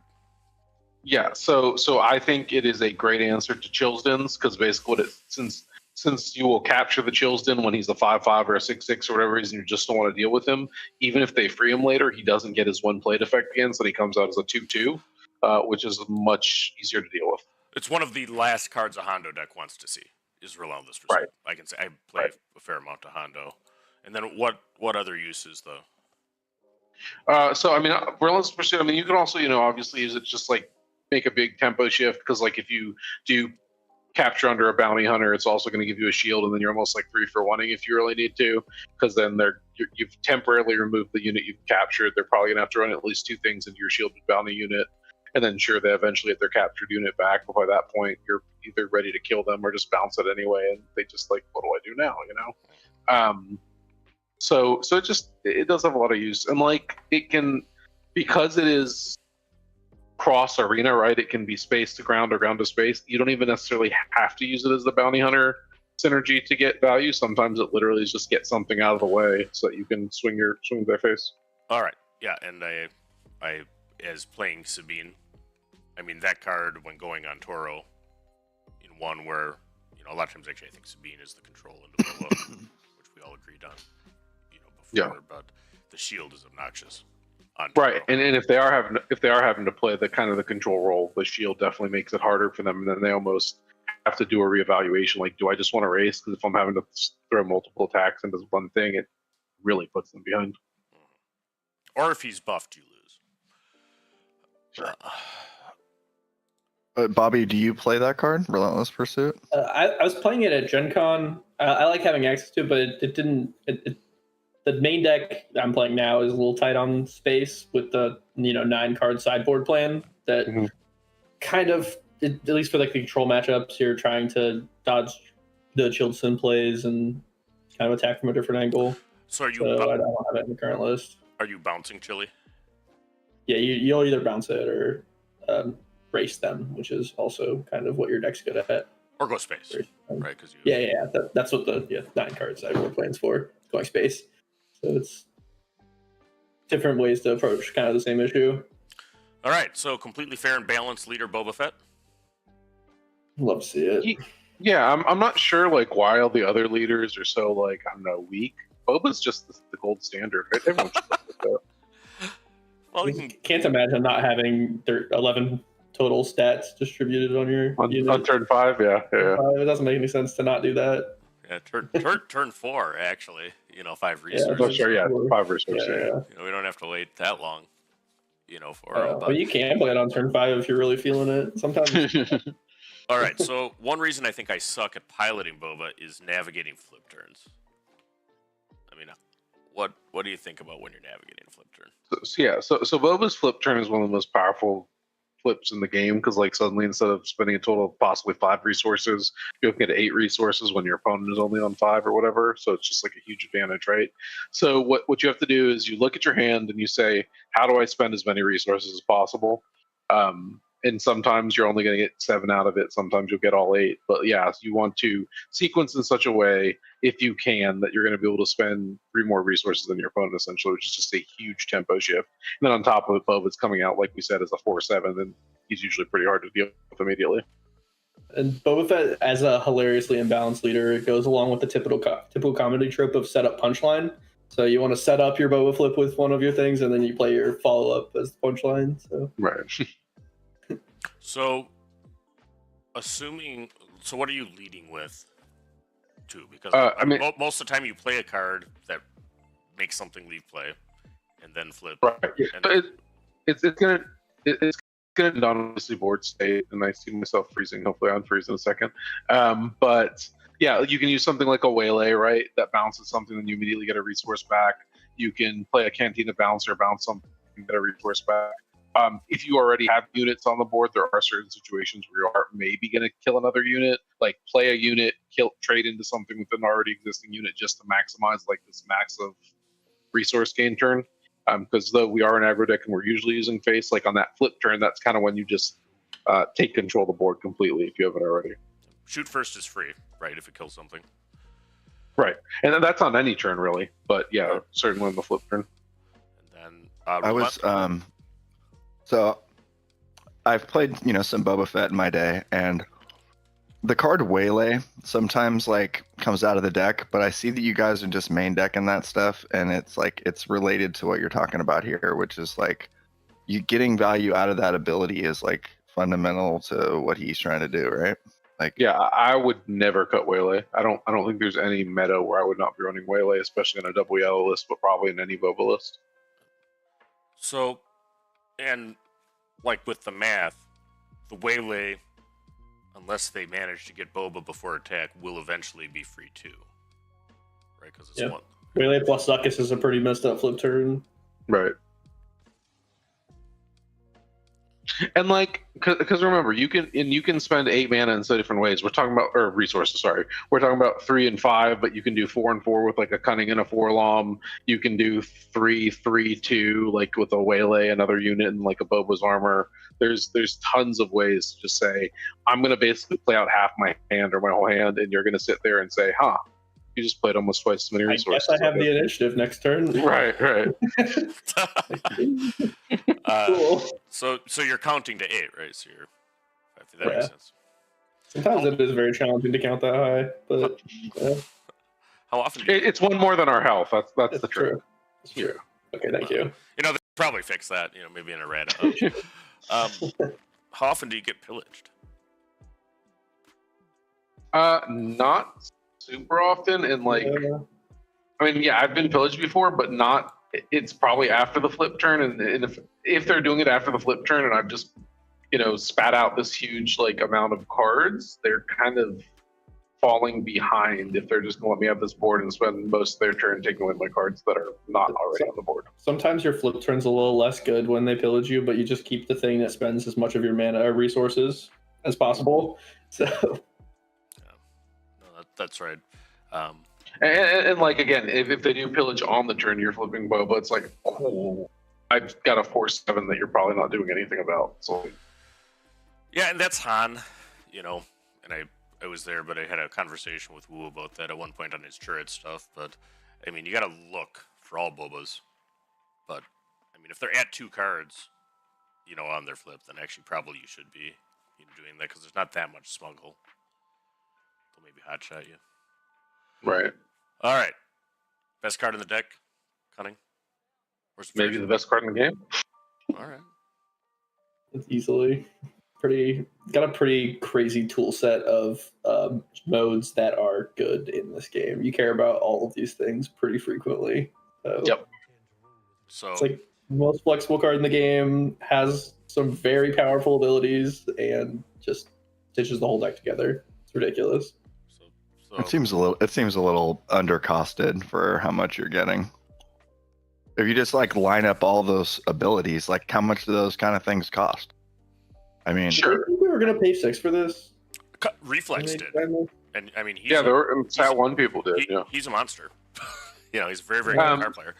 And so that's what I was going to say. As far as under costs go, yeah, maybe, but like it's a deck building cost, right? Because you're giving up essentially access to a whole extra color to be able to play it for 4. So I think from a design perspective, it's properly costed because there's other like not payoffs but other costs to it.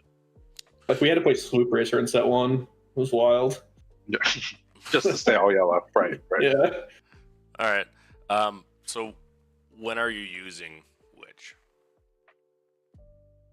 So in the aggro, you're usually going to use the double tap if you're against another aggro deck, right? Because it just kind of puts you super ahead in the math in the race. Returning a non-leader unit with 4 or less is super flexible. It can be used in almost any matchup. It just depends, especially like if you're potentially using it. You guys through. We're going live. Through Britain's Discord. All right, guys, we are live here with our good friend here, the Bontha Network, Jeff. We love the Bontha Network, guys. We're going to talk a little bit about some set 3 stuff. We're going to do some tests here to see if Loopy and Jeff come through on our audio pretty well. So let's just make sure that we are doing some tests. Make sure you guys ping in the chat if you guys can't hear anyone or if anything is wrong. Just let us know. Jeff, why don't you go ahead and give us a hello and introduce yourself, and we'll just do a quick audio check with that. Hey, this is Jeff, also known as Wait, Don't Kill Me. I'm part of the Bontha Network competition team. Thank you for joining us, Jeff.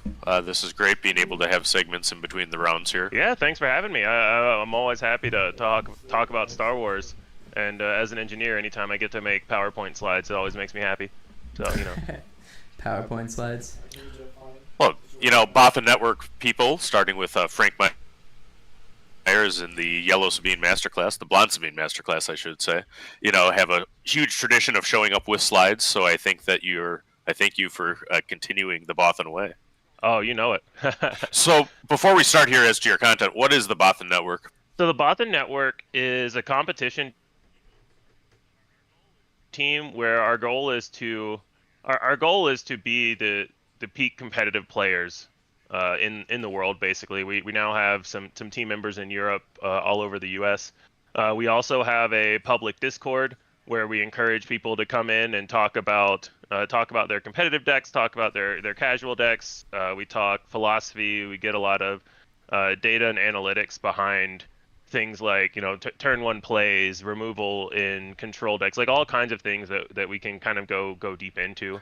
And we're just trying to build a community. And do you guys I was gonna say, Loopy, there's also just really great people. I feel like we could all talk about competitive play here, but they're also just really great people. Every single person in that Discord is absolutely an amazing person. I feel every single person's like super welcoming and greeting, open to like a lot of different ideas for decks and stuff like that. So I feel like every single experience I've had in that Discord has been absolutely amazing. Yeah, Justin, I don't think you've had the experience.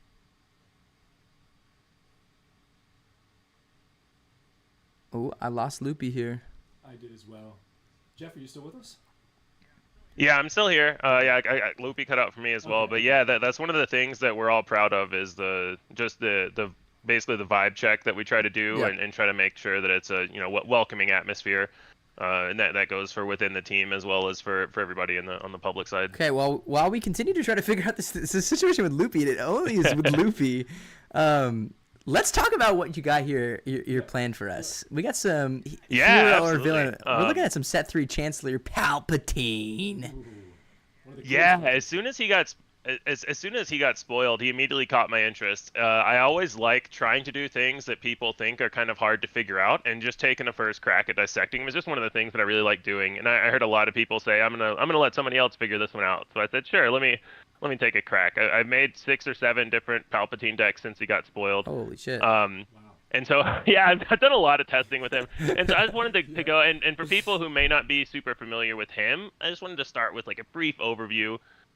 So he does not have a unit side. He's a 2-sided leader, both villainy and heroism. So you get to put both aspects in your deck and could potentially play him without aspect penalty. You get to draw cards and heal your base when you flip to one side, and you get to create a 2/2 clone and do 2 damage on the other side. And you can only flip once per turn. So there's a lot of really cool deck building things you can do, and a lot of cool interactions you can get in there. So much fun.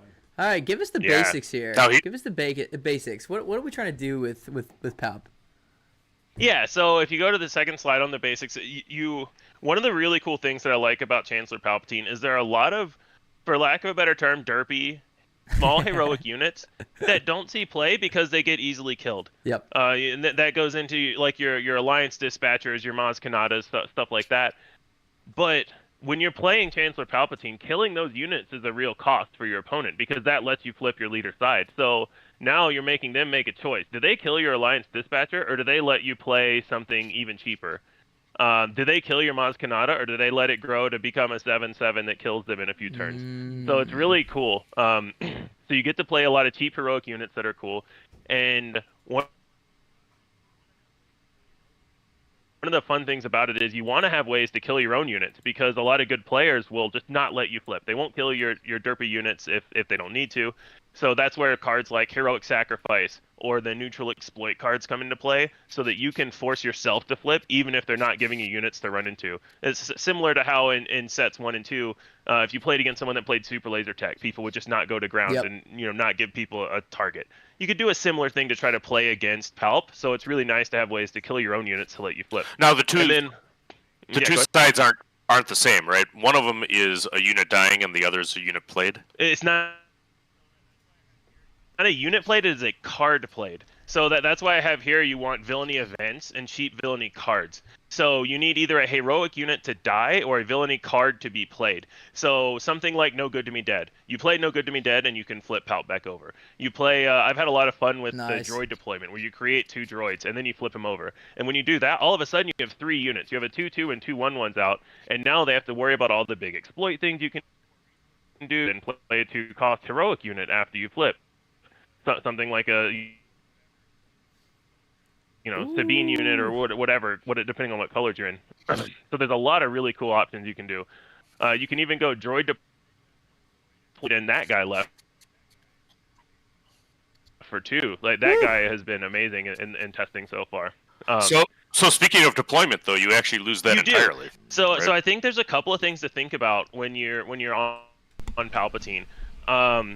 You want to think about potentially, can you be aggressive enough early game where it's kind of evened out, because they haven't flipped their leader yet too, right? Neither person has a leader unit. So can you get enough advantage before their leader flips?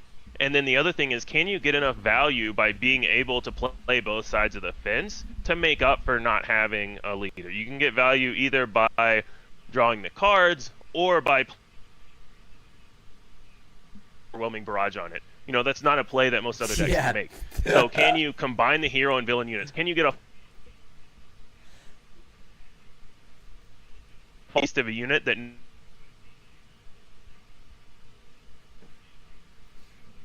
no kinds of advantages to overcome the fact that you don't have a leader unit? Have you actually put together a Palpatine? I have. I put together several. Almost a deck a day at this rate, right? Almost a deck a day. A deck a day. Yeah, pretty much. Yeah, so some days more than a deck. Some days more than that. So this deck that I put together for you here on on slide 3, it's I'm not because and the kind of cool lines that you get to have with it. So I wanted to showcase that over just saying like this is going to be the tier 1. So we're going to start with with red, right? Absolutely. Force Lightning, and I've always liked Force Throw, but the problem is the red villain Force units in sets 1 and 2 were just not good. You only really had 5th Brother and 7th Sister, so Force Lightning was a lot harder to play. But here,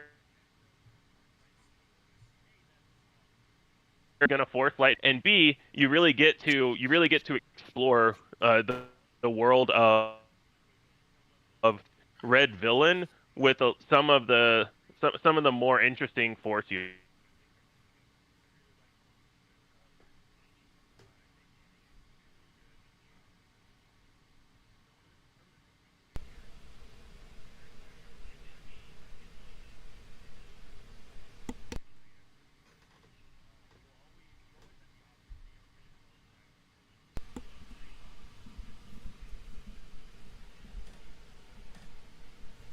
We did lose Jeff's audio on the stream.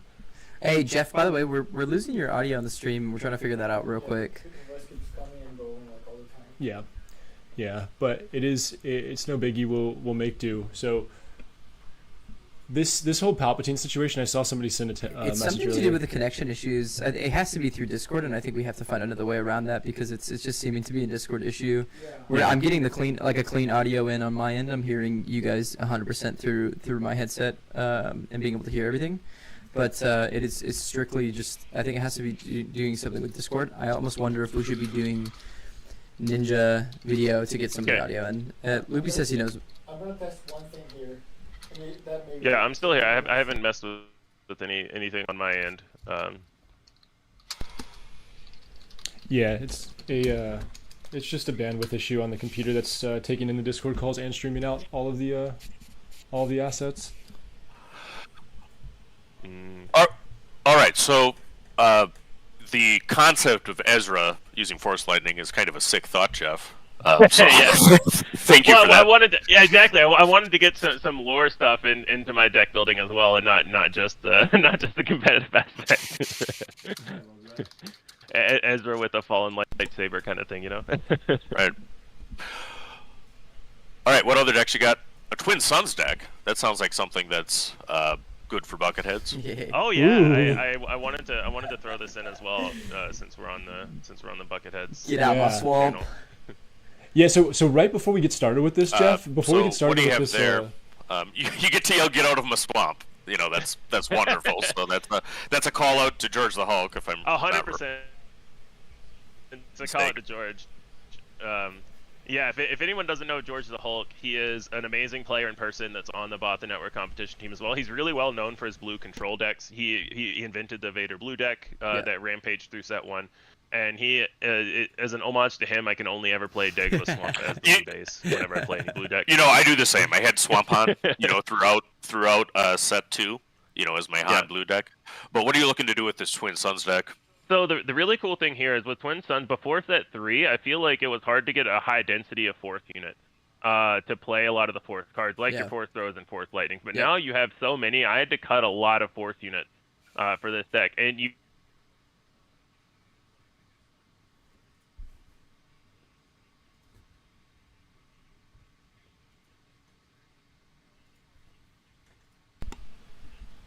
and we did cut out Jeff's audio. We lost it there, but the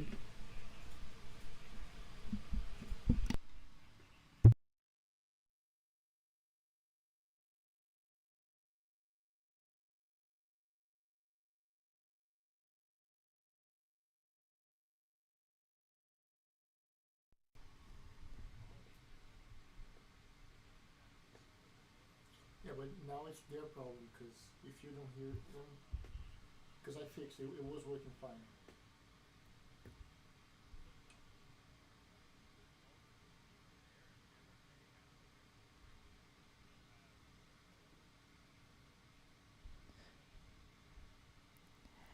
Hey guys, I hate to interrupt you here. We're getting into the next round, Jeff. We are so excited and thank you so much for hopping on. I'm sorry about the audio issues here, but we're definitely trying to get some stuff figured out, and we'll get some stuff figured out going into the next set. But we're gonna go ahead and get into round 2, and it'll be Loopy Britain doing some good commentating. So we're gonna go ahead and get into the next round. We'll go ahead and get into the next game table. Thanks so much, Jeff.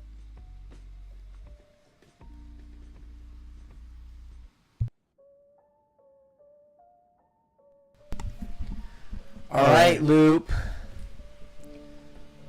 Loopy, are you on the line with us for this match here? We've got Palpatine on one side, and it looks like young Han 2 on the other side. Let me know if you're with us, Loop.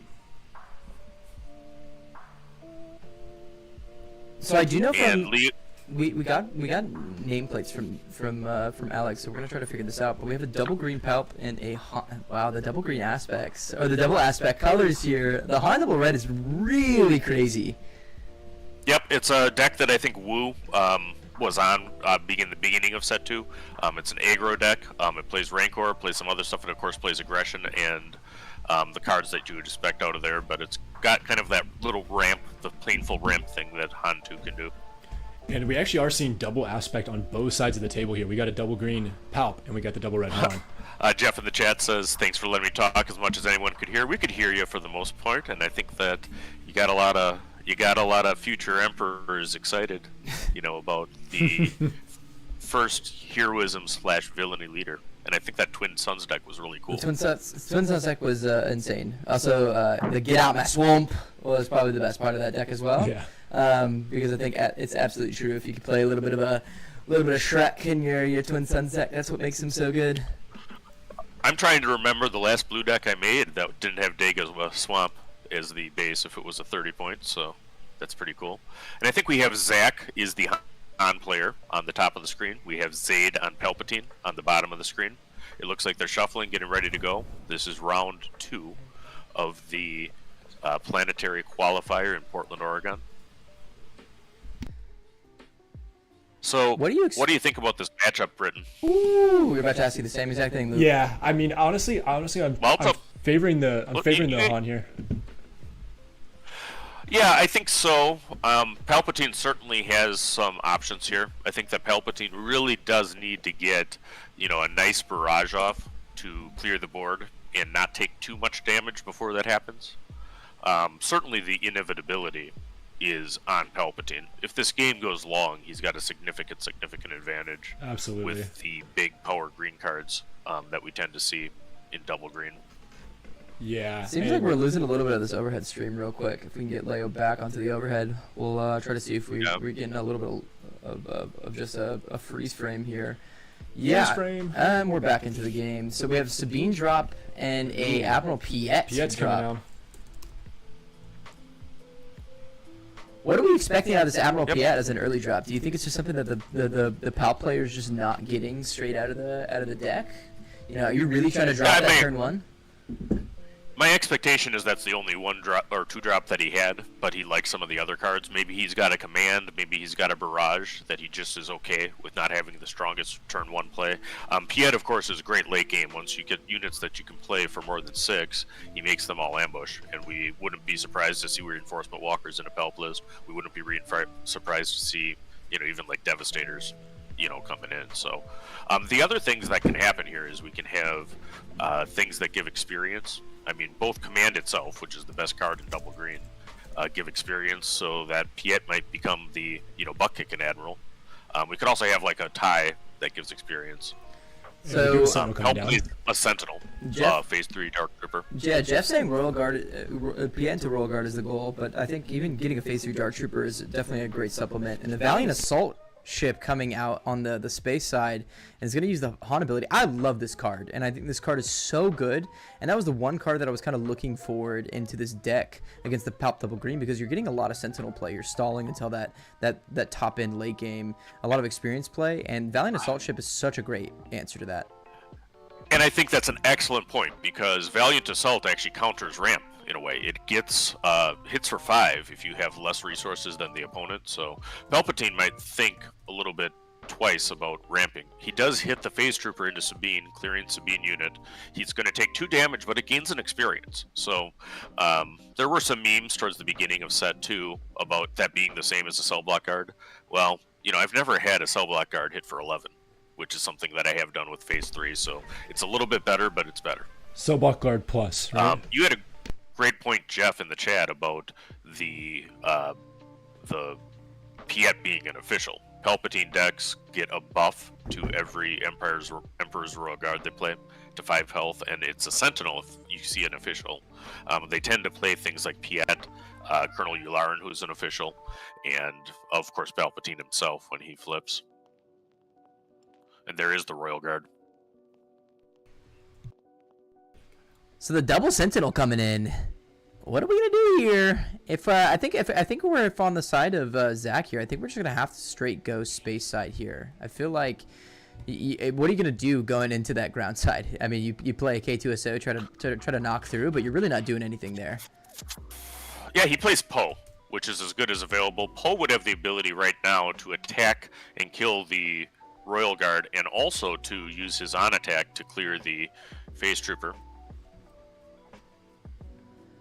I think that was Tarkentown killing the Phase. So they're going to be going into it with Palp on the play. They're not passing the initiative token, or maybe it's over off to the side of the space arena is where the initiative token is. But he really has to handle Poe.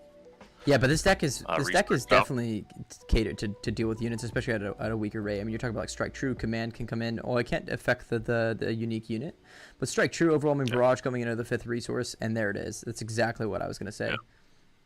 And he's one short of being able to kill the Valiant ship, so that's going to be able to still hit this turn. But the players are still on the same resources. Palpatine has probably at this point chosen not to ramp because he has 9 cards in his deck. It's likely that he's drawn one of them by now, but he chose not to ramp, so the Valiant Assault ship is only hitting for 3, not 5, as Han has gone to 5 resources on curve. Now, some Pork said mono decks are going to be so good next set. I actually agree. And what are our thoughts on these little crazy new bases? Our 26, 24, 25 health bases. Do you think we're going to see that in some mono play?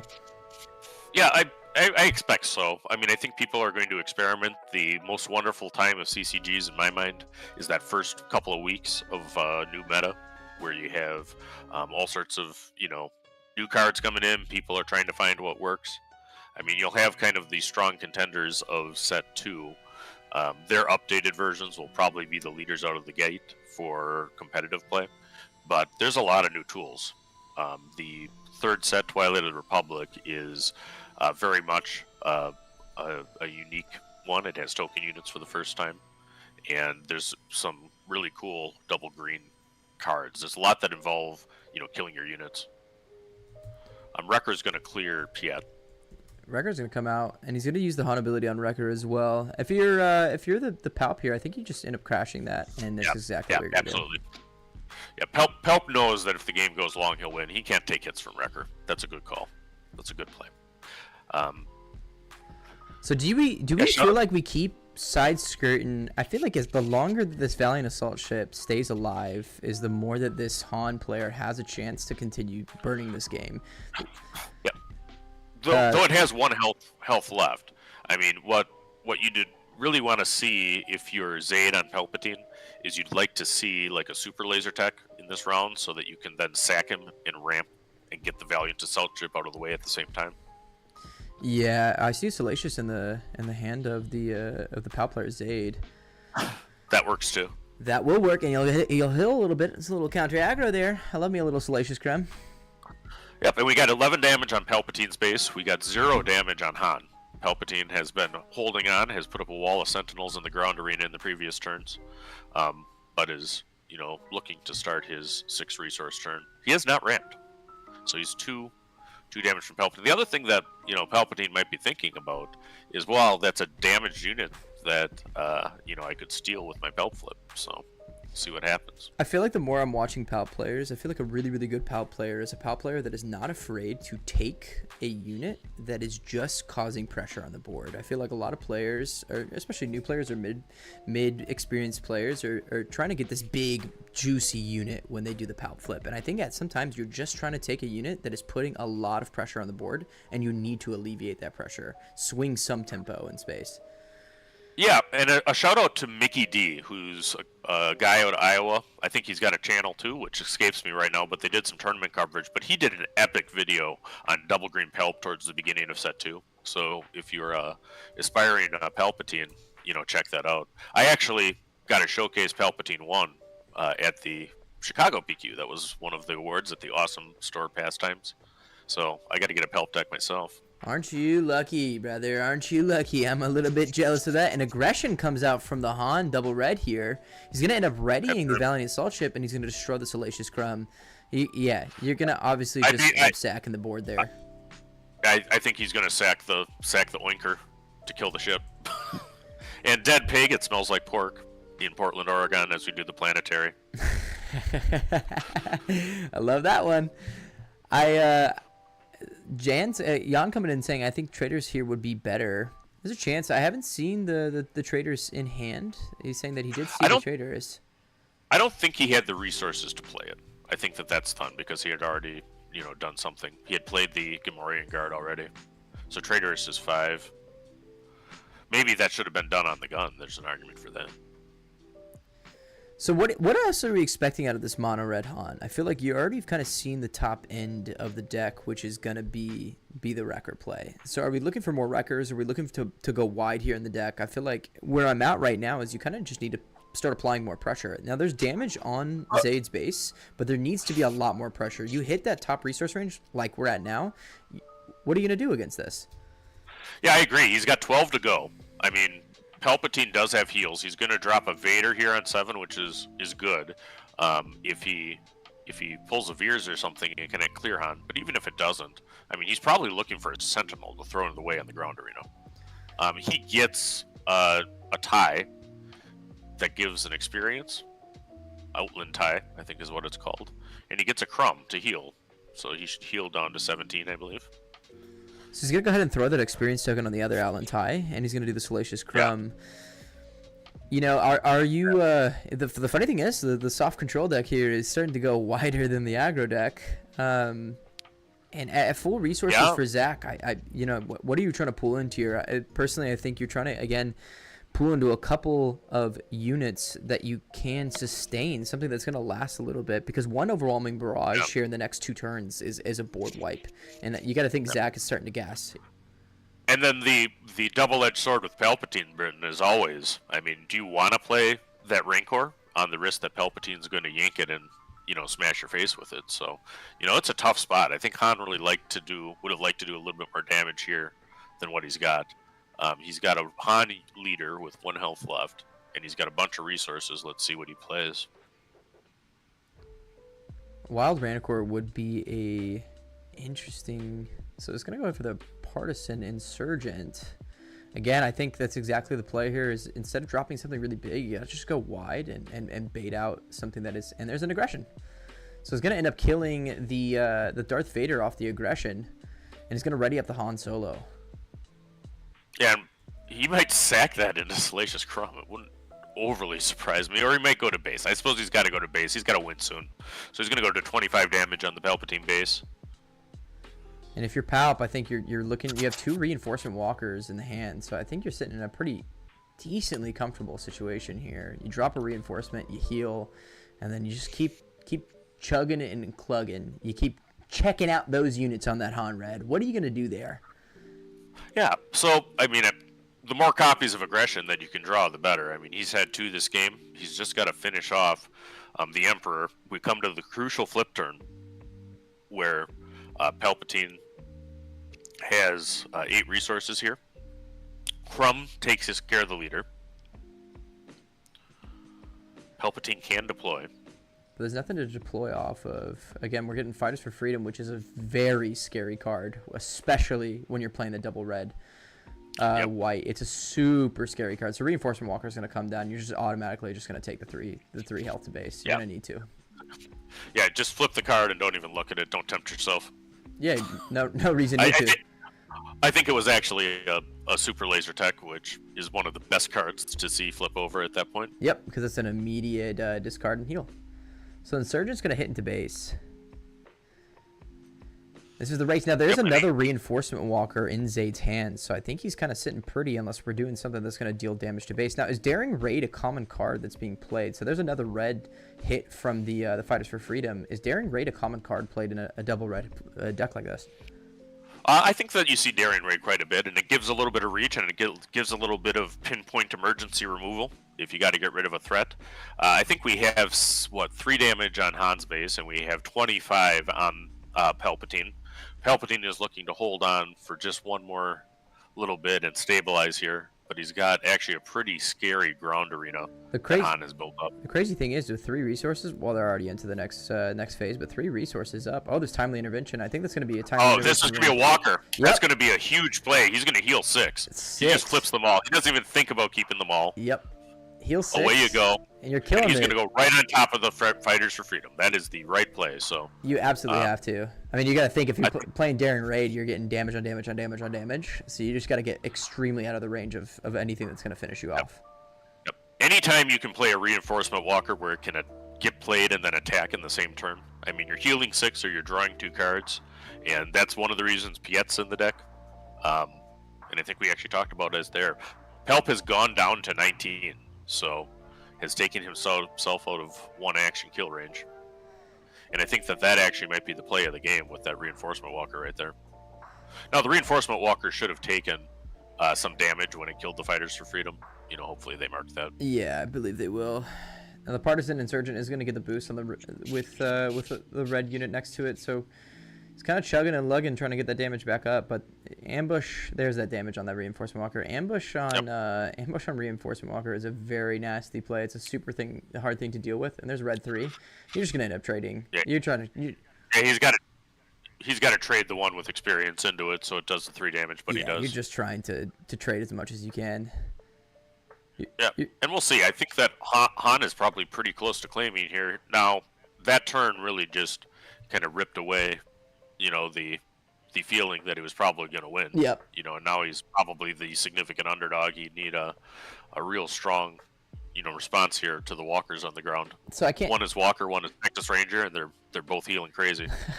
I can't see the exact damage on top of Han's base here, but it's only 3 damage done to Han's base. I think I have Palpatine at 21. Yep.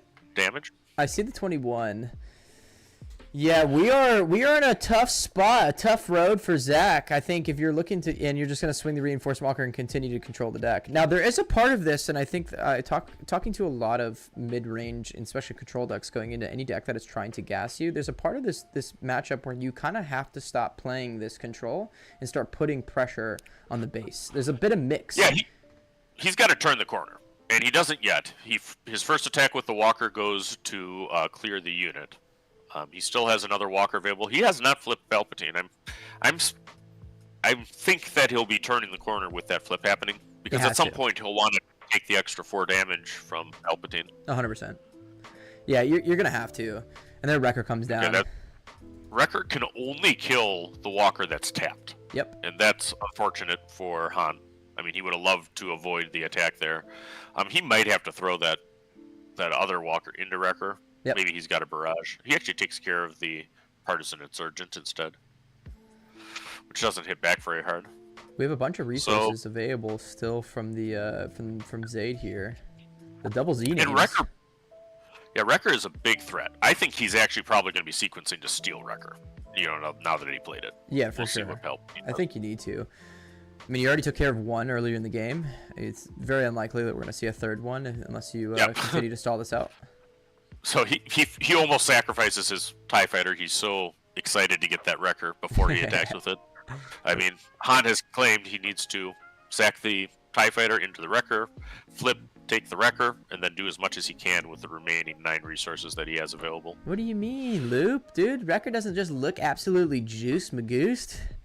And Wrecker is now Palpatine's. And that's the scoop. You know, when he takes your Wrecker, that's about time to go to game 2. Now, Han Red might be able to significantly sideboard to help against a bigger deck. You know, I've seen some stuff there. Hey, Han 2 still kind of has that painful ramp ability that he has. Yep. So, I mean, he can put some more power into his decks that he wouldn't need against another Aggro mirror. Yeah, and so here's something that's been really interesting in the recent meta in the Dallas local scene. There's a player who's been playing Palp ECL and has had a quite bit of success. Almost made top 8 at the Dallas PQ over the 30 health base, and has been using things like ECL Rook as ways to not only take down big units like Crate Dragon, but just another way to. And I will say, I played double green Palpatine. In fact, I think there's one of my league matches that I had on my Palpatine deck. It does use ECL. I really got in love with the Syndicate Lackey ECL into a big barrage line that Palpatine can do. So 30 is, I think, the more common base to be chosen for Palpatine, but there's nothing wrong with running an ECL, folks. I mean, you definitely need to have a deep understanding about your deck and where your limits are in that Palp double green, because if you're running the 5 health down and you're going against an aggro matchup that can't reach, I mean, just imagine like timely intervention with Wrecker, both of those games, doing the overwhelm, doing the kill and overwhelm, clearing the board, or even if it was ECL as well. You know, you're dealing so much pressure to a base that it's very difficult to deal with, and I think that's where ECL can be a stick and a punch. You really have to understand where your heal and limits are in the deck are. Yeah, that's a great point, Britton. It's a gift and a curse. I mean, anytime you're running ECL, you better make dang sure that you're getting 5 points of health value out of it. So, I mean, there are some very, very sick plays that you can make by making things ambush that shouldn't ambush. I mean, the reinforcement walker that I think we saw in this last game is one of them, right? I mean, that reinforcement walker on ambush with a 1-cost timely intervention from hand. I mean, that really saved the game for Palpatine. I think Han would have had him, but for losing that Fighters of Freedom and then also healing 6 in one action. Now, let me ask you this question, Loop. Have you heard of the the Gideon Light Cruiser Snowtrooper Lieutenant play in yellow, where you sneak attack out a Gideon's Light Cruiser? Have you seen that play? Have I seen that play? You know, I appreciate your guys' notes. You know, checking it out. I'm probably the person that's played the most Moff Gideon games on the planet. And if it's not me, it's my boy Jamar. Shout out to taking Moff Gideon to the Las Vegas Planetary. But yes, I mean, Moff Gideon yellow with triple Dark Raid is a super, super fun deck. Depending on our schedule yesterday, I might run it in a showdown. I actually took second in a showdown last weekend with Vader ECL. Wow. Talking of ECL decks. And that's interesting because Boba yellow, or Boba green, excuse me, has gravitated from ECL to a 30-point base. My Vader deck went the other way. I went from 30, which is how I played set 1 on Force Ramp Vader towards the end, and really did well with that. Took down several things with Vader. Now I am on ECL because I think that it gives you a chance. I mean, you got to kind of be risky to ever surprise Aggro, but I mean, the ECL can do it. There are things that do a lot. The IG-11 play, in particular, is something that Vader can do now. Well, clear 2 things on the ground while presenting another threat, creating a 3-for-1 usually. A fellow Vader player here. Well, we've had a lot of experience playing Vader together on some online platforms here, sir. I have one of my favorite plays actually that has helped me tremendously is been timely intervention Ruthless Raider into an Avenger. It actually instant pops an Avenger, which is some of the nastiest little tech that people don't know about. That if you just ambush that bad girl right into an Avenger, it will kill the Avenger. So it's pretty crazy. I mean, I've said this before. Ruthless Raider might be the best card in the game against Control right now. Oh, against easily. Particularly Villain Blue Control. Easily. And that's actually the late night chip. That's the spoiler of late night gaming months before the release of this game. So it's got a special place in my heart. Absolutely, ECL Ruthless Raider. That's also how you deal with the Boba Red Menace. Vader's kind of naturally good into Boba. He just lines up well against Boba Fett and always has. Boba Fett's armor really has kind of skewed that a little bit, unfortunately. But other than that, I mean, you have some advantages there. And as far as stopping a space attack, which you see often from Boba Yellow, and you certainly see from Boba Red, Ruthless Raider's as good as it gets. With ECL, that can just be obscene. So, Luby, let me ask you here, because we're getting from Kyle and from Jeff in chat about Chaos of War. And if you're sideboarding into this matchup from the Double Red Han, I think that's an immediate answer. You're looking to try to get damage range right up the top end to end this game. You have to get to that damage range. Oh, absolutely. If you can run 10 copies of Chaos of War into a green Palpatine, that's what you want to do. Palp draws a lot of cards. All right, so the round has started. We have Salacious Crumb as the opener for Zayd on Palpatine. We have Zach playing Han Red opening with the A-Wing, which is still up there for the strongest 2-drop space unit in the game. I think it's A-Wing and a Kylo tie. So there's going to be immediate damage on the base from Green Squad and A-Wing. Now, do you care about the Rebel trait at all in that Han deck? Do you think that there's anything about that deck that is like, hey, I'm going to throw some wing leaders down on that Green Squadron A-Wing, which will make it extremely difficult for Zayd to deal with? K2SO does come down with the 2 damaged. Yeah, it depends, is I think the correct answer. The Rebel package, I mean, which is, let's be honest, the Rebel package is A-Wing, Sabine, Wing Leader, Fleet Lieutenant. I mean, that's been around for a long time. With green, it's Battlefield Marine with some other things, but K2SO is part of the excellent Hero Red Rebel package. But that's a reasonable choice for a Han deck. I mean, it might be running that, might be not. I haven't seen a Fleet Lieutenant or a Wing Leader. Palp's Palp's gonna take the sting of 3 damage there, but he's gonna end up killing the K2SO, which I think was 100% the play you make. You bounce the Salacious, you put him back down, and then you sack the Salacious. You get rid of that K2SO immediately. You cannot keep that on the board. Guys saying that the camera is very blurry. We'll get that fixed for you guys. We were trying to figure this out because on our end it's not blurry, but I understand that on stream it might be that way, so we'll get that fixed. And also, Rover, this is at Guardian Games in Portland, Oregon. We are live at Guardian Games. So you're watching the second round of Swiss, which is a 1-up-0 Boba Green, or a Palp Green versus a Han Double Red, set 2. That's exactly right. And we're doing remote commentary.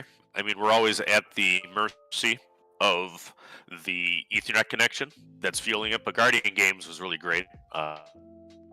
They have a guy in the ground, Alex, that's one of the TOs that's helping us out throughout, and they were able to provide an Ethernet cable. So the camera will go and throttle down and throttle back up, and they're working very hard to make it look as good as it can. The contrast certainly looks a lot better than it did round 1.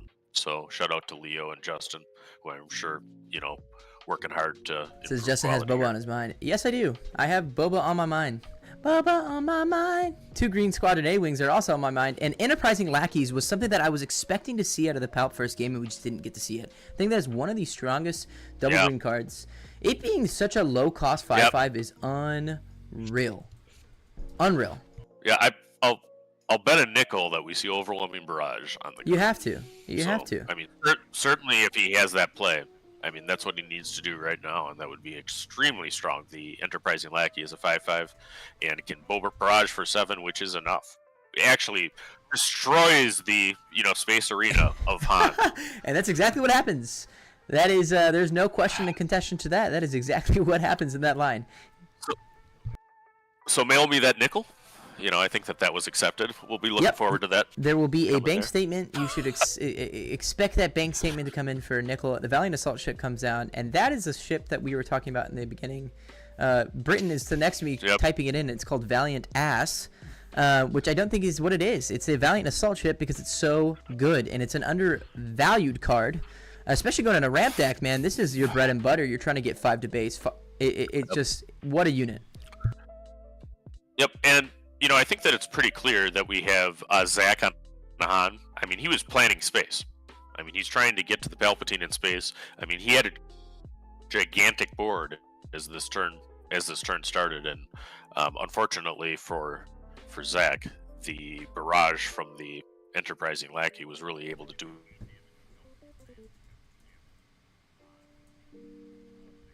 a ton of damage. Yeah, we're going a little bit slow here from Zach. I think he's just, again, trying to apply that pressure. Now, we haven't seen that top end yet, like Wrecker or even the Wild Rancor. Now, Bo-Katan did come out. Now, this is an interesting unit to me, and we didn't see it first game. Yeah, Bo-Katan Kryze, the double red Bo-Katan Kryze, because there's actually a red-black one in set 3. But double red Bo-Katan is a Bo-Katan Marine. She's a 3/3 for 2.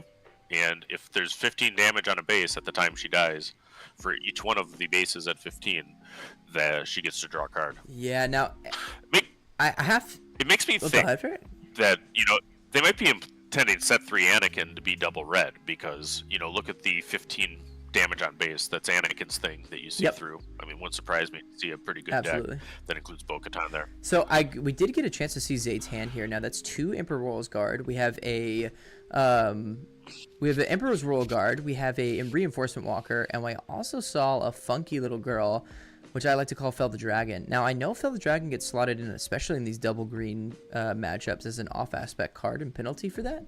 But why do you think the Fel the Dragon came into this matchup? You're looking like specifically for Wrecker and Poe, and that's why the Fel the Dragon came in? Yeah, I think it has everything to do with Wrecker and Poe. I mean, and Rancor. I mean, I would be expecting Rancor. We haven't seen one yet, but I mean, that's too good of a card not to play for Han. Playing that on 5 is just obscene sometimes. And boy, could he use a Rancor right now to clean up that ground arena. Yeah, and then Piet coming out at a resource range around 6 is going to make it very scary, especially because we know that there's a Reinforcement Walker in the hand, and there's just not enough pressure on Palp's base, on Zayd to feel like he's gonna have to play that out. Now Tech does come out. Now Tech's a sneaky little baddie, and Palp's just gonna go ahead and sack the the TIE fighter and kill the Bo-Katan. And killing Bo-Katan while at 14 damage, so he doesn't get to draw a card. Take it away. But Piet really does two things. It enables the play you talked about. Anything that's 6 or more could resource. So he might have like an ATST in that deck. I've seen that before. Certainly has the reinforcement walkers, which saved the game for him in a real tough situation in game 1. But the Piet also makes that Emperor's Royal Guard a sentinel, because Piet is an official. Yes, I'm wondering. Now, he did get rid of the Darth Vader in the resource range to bring in the Enterprising Lackeys, and that's a part of the Enterprising Lackey ability.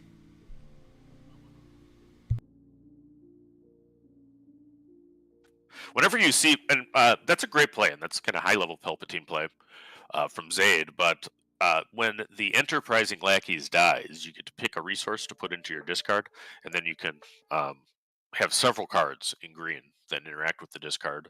I mean, one of them is Command, where you can bring it back to your hand. So if you had to put down a Vader early, he might be trying to do that. Another one is there. And it looks like our stream, at least to me, Sorry. just went to the Boba Fett later. Boba was on our mind. Boba was on our mind. Sorry. Yeah, so you got to get control of Justin. He's really got a Fett fetish, as far as I can tell. I'm sorry, guys. I'm sorry, guys. It's on. Get that guy under control. It's on my mind, man. I can't stop thinking about it. I can't stop thinking about. We have a glorious. Oh, Piet to base for 1. Now that is some sneaky nothing. Absolutely, absolute nothing. That is called a dirtle, my friends. Dirtle, and that is what's going. We might actually have a sacked Piet next. I mean, who knows what's going to happen? I doubt that. But he just wants to see what Han's There's going to no do. way. I think he's looking for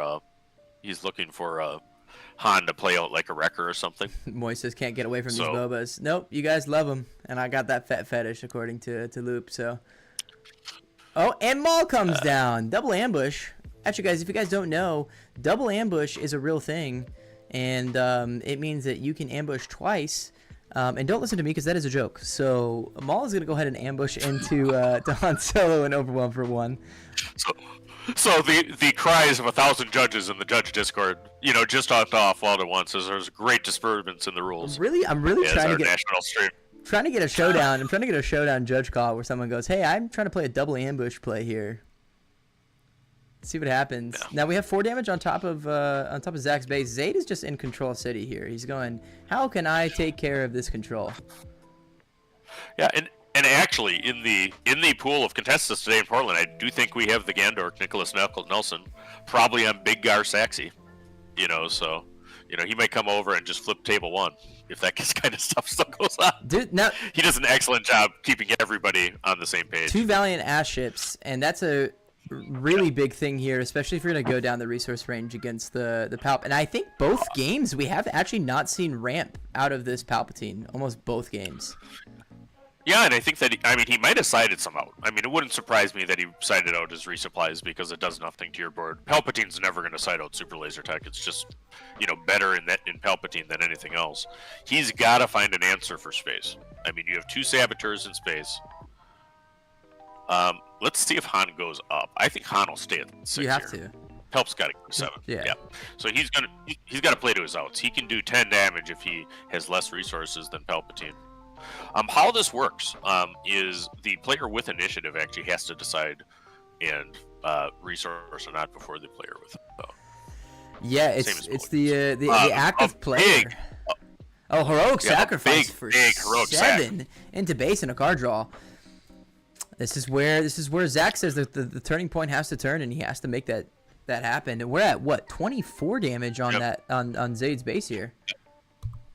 And Zayd is doing well to keep track of both players' damage on a pad to his right.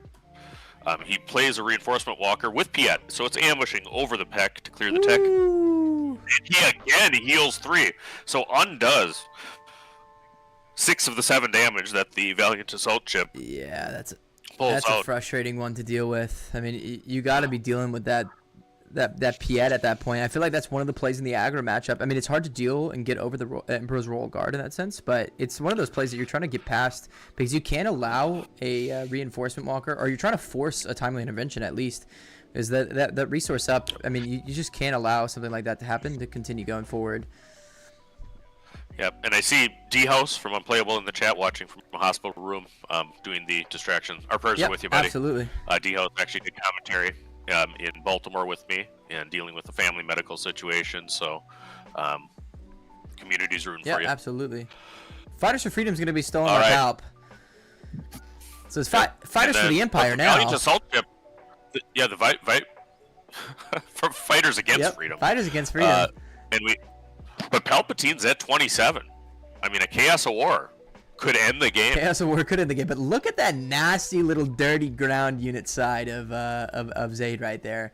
I think if you're out there, you're getting closer and closer to lethal if you just get one turn of swinging. Now this is the turning point, exactly what we talked about earlier, is that you can't keep controlling the entire game because you're gonna run into plays where you don't have the optimal line, and they're gonna have a better play than you half the time. Well, I like big boards, and I cannot lie.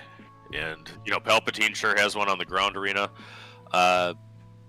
Looks to be representing, 13, 16, 19, 23, and can't forget Piet for 24 damage in the ground arena. Hoy says the Empire did nothing wrong. There's a lot of green on that ground side. It's looking definitely like Shrek. And it's looking mean and nasty. Yeah, Palpatine decks are like onions. They have a lot of layers on the ground side. Yeah, absolutely. Now, I know from set 1 there was a lot of Gladiator starships that were slotted into the palpable green. Now, I've seen some updated lists, and I've started to see less and less Gladiator starships, almost one-ofs in decks. Do you think that's a reason why? Yeah, well, I mean, I think that just better cards. I mean, sure. So the ones that are kind of towards the fringe, there's a cut line in every deck. I mean, some of them's there. Wrecker clears Maul, taking out the biggest attacker that Palpatine had. Palpatine is teetering. I believe he's at 25 damage on base.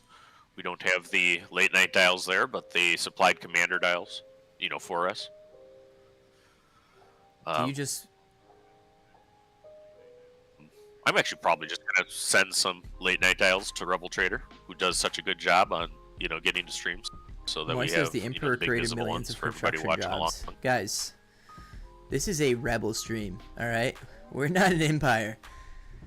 Oh, well, you got at least one Moff Gideon enthusiast,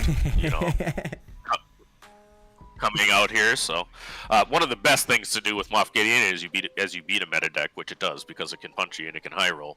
But if they start getting salty, instead of good game, you drop a log, live the Empire. Actually, they usually just crack up, at that point. So, I mean, if you're in Zach's position here, Loop, what are you looking for? Vader comes out. There's not even a question. What are you looking for to get out of the situation? I mean, look at that ground side of the board. It just Salacious Crumb comes out of the Vader. It's a ping 1 heal, and now you're going down to 23 health. It seems, or 23 damage on base. So, it's tough. I mean, I think that the options are damage from hand. He's just got to do enough damage to win in a hurry.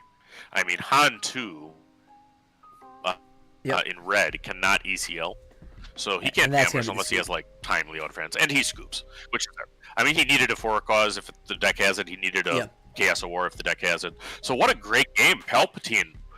Beating an aggro deck through some wise plays and great use of Reinforcement Walker has got to be the MVP absolutely. of that game. I mean, having multiple in hand both games at that top end. I mean, he saw it more than he saw Maul. I mean, he's literally shuffling through his deck here. I feel like we didn't even see a single command. There's Palpatine's Return, which seemed to be in the sideboard, and the Felled the Dragon. But I mean, there's no even purpose of throwing down most of the Sentinel. Emperor's Royal Guard was actually pretty gas, and then obviously I think the pressure from Piet is something that you can't understate. I think that's one of the units that in set 1 specifically, every single time I saw Piet hit the board, it was one of those things you have to kill. Why leave it on the board? Why even leave the pressure? And you could use that to your advantage. And there's some of the Rebel package there from Zach. He had the Crate Dragon on his top end, which I did not expect. I thought he was going to go full aggro, but the Fleet Lieutenant coming in for the Rebel package, I think he just needed to pull more cards for more pressure on base to continue hitting the base. And then you're looking for cards like Chaos of War or things like that. I think we're ready to. Yep, and it's actually kind of nice. We still have the stream table on. We can see the sideboarding decisions that the people made. I see that the Palpatine return did come in. Yep. It looks like it came in for Palpatine, along with Tufel the Dragons, Yep. which was a response to, as you said, Poe and Wrecker. Yeah, both players. That was a really entertaining game to watch, as Moy in the chat said. I think it really was fun, and that is a completely fet-free, round 2 for you guys. So Completely I'm glad that we fet-free. were able to do that. Disappointing. All right, we're cut back over to the commentary desk, and then we're gonna prep in for our guest commentary right after. So let me cut over to camera. So we should be cutting over to our guest. Oh, look at that pretty face right there, dude. Oh, Hey. late Welcome night back, gaming you with the guys. pretty Welcome face, back. and wow, you guys, you're official, Loop. I love the polo jersey there. Yeah, no, we got these. This is actually a new edition for our late nights. So if you actually check out any of our members at a big event, they're probably going to be wearing one of these. If it's day 2 at a big event, it might be, something else. But we'll see. Nice. We're yeah. waiting on So we do that, Leo. and then we. Well, we're gonna wait on Leo to reach into the Discord real quick and see if we have our second guest segment prepped. If we can get that prepped up for us. We have a little bit of time left remaining in this round. I don't know the actual official. I think it was a little bit off the round timer, so we're probably around the 18-minute mark, which is just enough time for a different guest segment there. But Palpable Green, man. To me, in my personal opinion about Palpable Green, I think the deck was really good, and it was really exciting to see that deck exist at the beginning of the meta. Now, I expected that deck to start just diving down the ranks as the meta got very both ends, right? Like, I think having a super aggro deck is going to start beating that Palp Double Green, and then having a super control deck, something that's going to out control that soft control or like semi-hard control deck, is going to also beat that deck. So I thought I would see that deck less and less, and I feel like every PQ I'm starting to see, maybe not so many in top 8, but a lot of deck lists being played. Yeah, so it's interesting. I mean, the thing about Palp Double Green is it just really has a tough matchup into Sabine ECL due to Wrecker and Poe. So I think that's a meta call by the excellent Palp player, Zaid, I think was his name. He's probably looking to, destroy Boba Greens and dodge Sabine. I mean, that's really the game plan if you're a Palpatine. Though, I mean, Palpatine can beat Sabine. Vader can beat Sabine. I mean, you play the matches. I don't think that anything is much stronger than really a 40-60 in very good player hands. For sure. People get this perception that decks can't win. They can. I mean, that's why you see the same people at the top tables of all of these events. But, I mean, you really got to know the line. You really have to, put some of the effort into tuning your deck for the decks you'd like to see, knowing what cards you need to be resourcing against certain matchups, and going from there. But it is in large part the aggro decks that provide the opportunity for the abundance of mid-range right now, because if nothing keeps Palpatine away and nothing keeps Bosk away, Bosk Blue, those mid-range decks can have some big problems. So before we move into our guest segment, as we prep in to get Mark up, I want to talk about a few things here. One, as we kind of run through our audio technical difficulties as we're kind of getting in the early stages of this event, things are going to get climb and get better and better, and we'll figure out some stuff as we continue going forward. One, we want to just say thank you. As for us, is even reaching out to us to give the opportunity to do something like this, we appreciate it a lot. You are such a hard worker and a valiant worker for the community, especially when it comes to the competitive side of things and bringing people together to learn about decks and the game. You make it so easy to learn about the game. You're so friendly. I remember the first time I ever played against you in online platforms, the first thing you said to me was good luck, have fun, and then you talked to me the entire time we played, and it was just such a pleasure to play against you. So I want to say thank you. I want to reach out to you about that, but also today, like even doing what we do today, you work tirelessly to make sure that these PQs can be live and broadcasted to everyone. But also, not even today, we came in talking to you about wanting to amp this up and make this more and more and more, and so you contributing so much to do these insane giveaways that we're doing today. Super crazy. Just because we know that the PQ meta is becoming a little bit redundant. People are getting a little bit tired of seeing a PQ every single weekend. So we're trying to make the PQ day more enjoyable and bring more reason to why we want exposure into people coming in. We want people to come in and win free cards. So what are we giving away, Loop? Because I feel like we're giving away some gas. Yeah, so as far as first off, you're welcome, and I very much appreciate what you guys are doing too, because it's close to my heart that we have good coverage. I think that the esports angle is great. I mean, it wouldn't surprise me that both of you guys are league nuts, because it's not actually my preference of games to play from that developer, but I know that it actually has great coverage. Yeah. And the way that this game grows and it takes off from where it is now is everybody locks in. I mean, people need to be able to see good players playing great stuff. Yep. And it really is cool. So shout out to you guys for your work at the Dallas PQ. Thank you. I actually just texted you to try to get some tips on some of the things you're doing with your overlay. And here we are. We wound up doing this instead and kind of working together. Woo! But also shout out to McClunky Gaming. Yep. Shout out to Golden Dice. Shout out to all of these places that are putting on the big events with us. And of course, Take the Initiative, who has been there. I mean, you talk about a grinder for the community. I mean, I do half of what Rebel Trader does, and in a way that, I mean, he's kind of taking some hits for the community. Yeah. In some ways. So, I mean, it's not possible without this. So we had set up and we had that collaboration here, and this is just going well. So the intent was to hopefully raise the bar a little bit for what coverage can be for Star Wars Unlimited today. We're working on the technical things.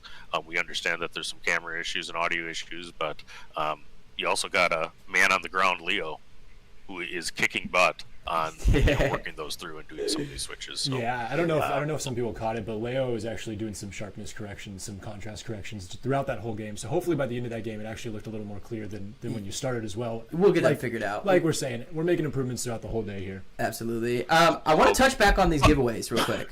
Yeah, so we're going to so now talk I'll about the answer free stuff. Talk about the question, but I talk about the good stuff. No, I'm from Wisconsin. I'm not going to let you give a compliment without turning one back at you. That's how we roll. You rock. All right. You rock. So we are giving away packs of Twilight of the Republic. Hey, I can go get some. One sec. Oh, dude, spoiler coming.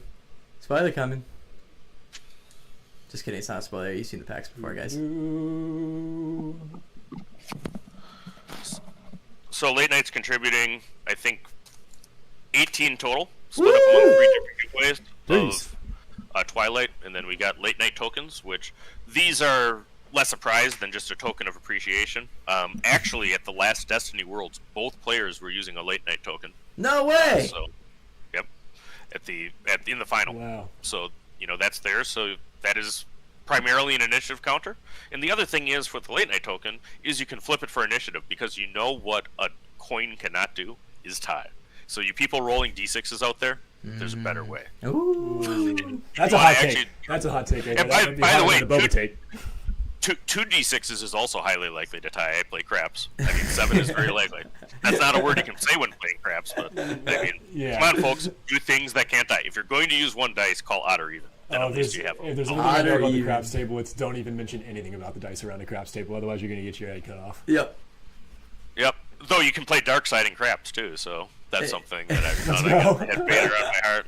Vader on my heart. Let's go. We got some initiative tokens. I know we have some. We have a mat too. Mats? One of our mats, to the final champion. So yeah, I think this giveaway stuff is cool, and shout out on that for to Fantasy Flight. Yeah. They did provide these packs that were given away. As part of some content that we're doing. We had some more than the number of players that we have, with the press kit, so we decided to just pass them on down to the people. So that's awesome. Yeah, no, we love that, and we're excited that you guys are contributing that. We're also we're known to do we're known to do a little bit of a giveaway. We're a giveaway type of gals. We give away literally every week at our local event. We spend money to give away for everyone, and we also do giveaways on every episode that we release. For us, it's just about genuinely just trying to make sure that people in the community feel like they're have a chance to get something that maybe they don't have the chance to get, especially at the beginning of set 1, going into the middle of set 1. It was just so hard to get cards and stuff like that. So for us, it was like, how can we give people cards, but also give opportunity to feel like people can be connected to go like connected to get stuff and do what this TCG is doing anyways is playing locally. I feel like a lot of the succession through set 2 has been a lot of people not playing locally, and I feel like that's the whole point of honestly like doing giveaways and making people have physical product in their hand is bringing people together to go do stuff locally. And so personally, yeah, and the OP packs that you get for any local event are great. Yep. I mean, I had a blast at a showdown last week. I mean, really was great. And there's all sorts of store showdowns going on, right now too. So, you can get an unrefusable offer. Yeah, I got my finalist one. I lost to a triple dark raid in the finals on my Vader Green. But Vader Green. Yeah, of course. That's my man. I did that too. I'm actually I'm running hopefully tomorrow a turret deck. So another name that you might not have heard for a while, but what color are we running? Yellow. Wow, it's turret on Tarkin Town. Oh, okay. So doing the blue red combo here. Yeah, my boy Wu won one with it, or he took second. He topped with it, so I couldn't let him outdo me. That's the All-American Loopy right there. That's the All-American Loopy. That's Captain America, Captain Loopy here. Where's the shield? Oh, the Late Night Gaming logo is actually the shield. That's what it is. Yeah, that's right. We he throws that. Yeah, and shout out to all the rest of the members of Late Night Gaming. Actually, we have some of them playing today. That's awesome. Maybe here some, but we actually just got word that we got permission to record or stream San Francisco. Now it seems like the event's being held in a place that has no Wi-Fi, so it's probably going to be dubbed commentary, but we'll have some more yet still for you. Dude, these excellent planetaries. That's amazing. So let's see if we have someone set up for this guest segment. I'm gonna look over to our main man over here to the left, Leo. I wish I had a little Leo cam over here because it'd be amazing if you guys just keep seeing. And he said he doesn't know, so it looks like we don't have someone for our guest commentary here. So I think this is a perfect time while we get set up into our next thing. We can test some more technical difficulties. We'll just go to a quick commercial stream break. We'll get right back into round 3, and hopefully we'll have some of these. Oh, yeah, no, we have Mark from Unlimited Power. He's here and ready. Oh, is he here ready? All right. Yep, check it out. So he needs to be in the waiting room. Yeah, if he jumps in the waiting room, we can drop him online. Yep. If Mark is ready and he's in the waiting room, we'll bring him right in. Mark, if you're listening, jump in there. Mark is going to be talking to us about the UK scene and the Euro casual and competitive scene and how the meta of the UK has been influencing the game. I actually think the first Boba Green 30 health base at a top event actually came from the UK event, was it not? I believe that was like the first list that came out. The top 10 event was the Boba Green that came from the UK. Yeah, and actually that was one of the reasons that we had a dearth or an abundance of like 54 card Boba decks. Yeah. Because that was part of that list, and I think that math tells us that if you want the best chances to draw the cards you need, you should probably be running a deck at the minimum amount of cards. But, doesn't mean that that guy didn't have a great insight, because really how Boba Green in set 2 is functioning is it's the best use of Boba armor. Yep. Where it can really just be devastating to get that extra 2 health and 2 attack on your Boba Fett, and then running to a barrage. Thereafter, clear a board, and then they got to claw back against an armored Boba in an endless stream of fire spray, mauls, and there. Mark's saying that he can't see the waiting room. That's cool. We'll try to get him added in here. That line when that was first kind of like really heavy into prevalence was something that I was just unaware how crazy that line is. Boba Fett's armor into overwhelming barrage in the same turn. It actually hard stomps the aggro matchup. What is we're trying to get what is Mark's Discord? Mark's username? Discord is he what it is into the private channels. He's in the guest lineup 1 chat. Yeah, I have him. So, yeah, Mark is ready. So it says no access. I did actually have the Discord channels disappear on my side too, for a while, so you moved me around. So, you get all sorts of things when you do, live content. It's really cool, but I appreciate all the things that you're doing, and Mark is making in this work. the Discord. You just need to add him in. Okay. That's his Make. Okay, gotcha. We're getting him added in right now. Yep, there he is. All right, you should see it. By the way, Loopy, real quick, you can see my screen. We think, this card set 3. This card set 3, guys. Let me look. I didn't pop you up, so I was not watching. I was actually looking at Discard. What is the card?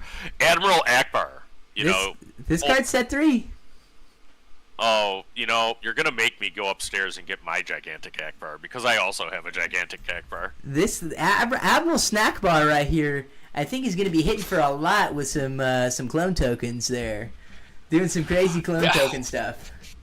Yeah, so you have an ability in set 3 to go wide that didn't exist before. I mean, you have the esteemable Captain Rex, who is right up there on my list of favorite Star Wars characters, that actually has a legendary unit that creates tokens, and I think that he buffs them, so that'll be things. And then that kind of a deck, yeah, why not Akbar? Why not some calamari in your life? It's a little calamari. A lot of people don't know this, and I put it in the Bantha Network chat, but it was I got clowned for it. I actually tested it a lot. A lot of people think it's a really big take that obviously Padme is like not a top tier leader. There's a part of me here that thinks that Padme can be actually very insane if you're doing a lot of cycling through your deck. Oh, Mark is here. Mark in the All right, we're gonna switch over to our guest segment here. Coming at 9 o'clock in the evening here in the United Kingdom. Where you at, Mark? UK. I'm in Birmingham. I'm 10 minutes down the road from where they are going to be hosting their Set 3 Premier Tournament 2 weeks after the launch of Set 3 in a couple of weeks' time. No, that's amazing. That's insane. That's my brother used to live in Cambridge, so I do quite love my UK. Well, Mark, talk to us about the UK specifically. Talk to us about the UK meta and what's kind of going on over in the region. I feel like there's a lot of influence that's coming to the US from some of the UK decks. Like I was just talking to Loopy about the introduction of the Boba Green 30 health base list. So it first got introduced from winning a UK tournament, if I'm not mistaken. Yeah, so Yeho Serra, his ideas, won a 170 odd player tournament that was held in Manchester by Organised Play Events, otherwise known as OPE, who ran it in conjunction with Asmodee UK. And he made headlines not just for winning with Boba Green, but also, get this, a 54 card deck. A 54 card. Right after we were dumping on it. Loopy was talking a little trash about not being efficient there. I personally like to run a little bit of a 51 card deck. People like to trash on me that like that for that. I think 51 cards is pretty nice. Oh, I'm a minimum deck player for sure. He got a lot of controversy off doing so, but obviously props to the guy. He took down 8 rounds of Swiss and then a top 8 cut afterwards, beating Bobas all over the place, beating Sabines, beating Palpatines on the way up. So. And he wrote a huge article afterwards, so props to the guy for taking it down. Yeah, that's a lot of work. So talk to us about the UK scene currently and what kind of events are going in. There was now the PQ today that Boba Red won. So we've had 3 PQs run, one this weekend, one the previous weekend, one the weekend after. The first thing you got to bear in mind is compared to the US, I could drive for 2 hours, 2.5 hours, and basically reach almost every event in the country.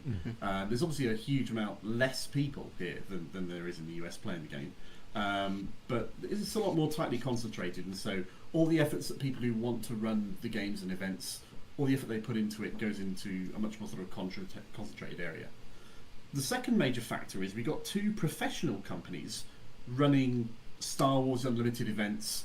The first one being OPE. They ran the Twickenham event 2 weeks after the launch of Set 2. They ran the Manchester event 6 weeks after the launch of after Set 2, and they'll be running the Birmingham event 2 weeks after the launch of Set 3. They also ran the 3 one-day events that happened at the UK Games Expo. And there's another company called UKTC who run a lot of Warhammer tournaments in the country for the past 7 or 8 years or so. And they ran a 1K in Leicester for 100 players, and then a couple of 1Ks in London as well, which wound up with a turnout of 40 players for a number of factors at the time. So the fact we've got these 2 professional companies running Star Wars Unlimited events with massive prizes, one of them with huge prize support from Asmodee UK, really early on in the life cycle of the set, I think goes some way to making what happens in those really, really large events public and shared across the pond to yourselves, and hopefully we might be in an influential position. Who knows? Yeah, well, so I didn't know too much about OPE, and I feel like exactly what you were just saying. I'm constantly seeing new and more involved, extremely high-end tournaments, especially of Europe. I feel like the difference that we're getting in the US as well is we're not getting like 250 people tournaments, where it's like the same thing that happened like Barcelona, which was like a massive player-based tournament. And I also like, a lot of people don't know this, but I'm originally from Europe, so I have a lot of friends in Europe, and I grew up in Germany, so I'm full German and I speak German, and then I moved here when I was a kid. So I have like buddies and stuff that I follow through Star Wars Unlimited in Germany, and they're just traveling all over the place, obviously because it's so easy to travel over there anyways.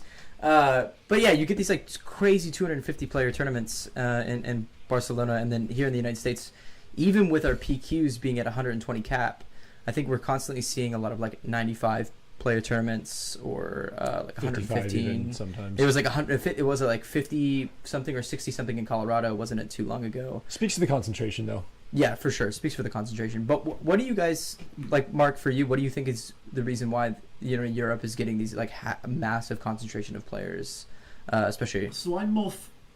I'm more focused on the UK side. I'm really interested in building the community for UK. I do a lot of results videos for events in the UK, shouting them out, collating what the meta's like in the UK mainland itself.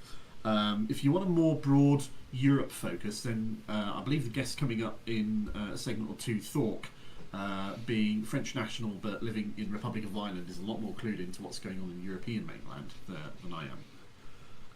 But in the UK, let's say the Twickenham event had 220 players, the Leicester 1K had 100, the Manchester event OP did had 170, and the one running in Birmingham is going to have a cap of 384 players. Oh man! Ultimately, that's crazy. It's probably just going to be the smaller amount of distance involved, because the UK fits geographically inside Texas, as I understand. Yeah. So you just think about that. I mean, I have no conception of the amount of distance you guys have to either drive or fly to travel to get to these events. You must be so dedicated to do that. But for me, they're just like an hour or two's drive down the road. I can get there and back in a day quite easily.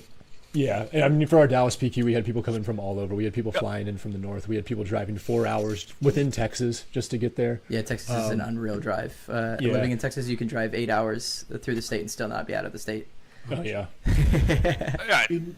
In terms of shore showdowns, we have the sort of large shore showdowns that we have here in the UK are between 20 to 30 players, as opposed to the sort of 50s to 90s that you said you were getting for store showdowns. So I'm not entirely sure what that says about each of the groups as well.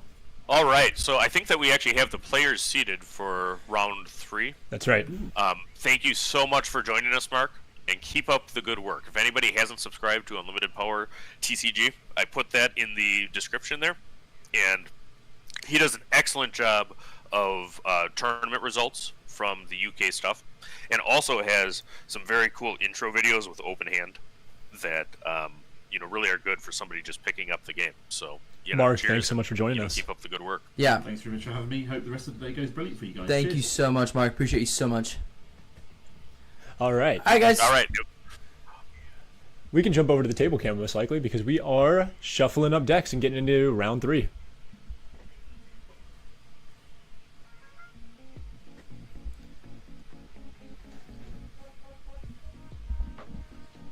And it looks like we have a Grand Inquisitor blue versus a Luke yellow. This is actually two Not a Ray yellow, actually, Loopy. It is a Luke yellow.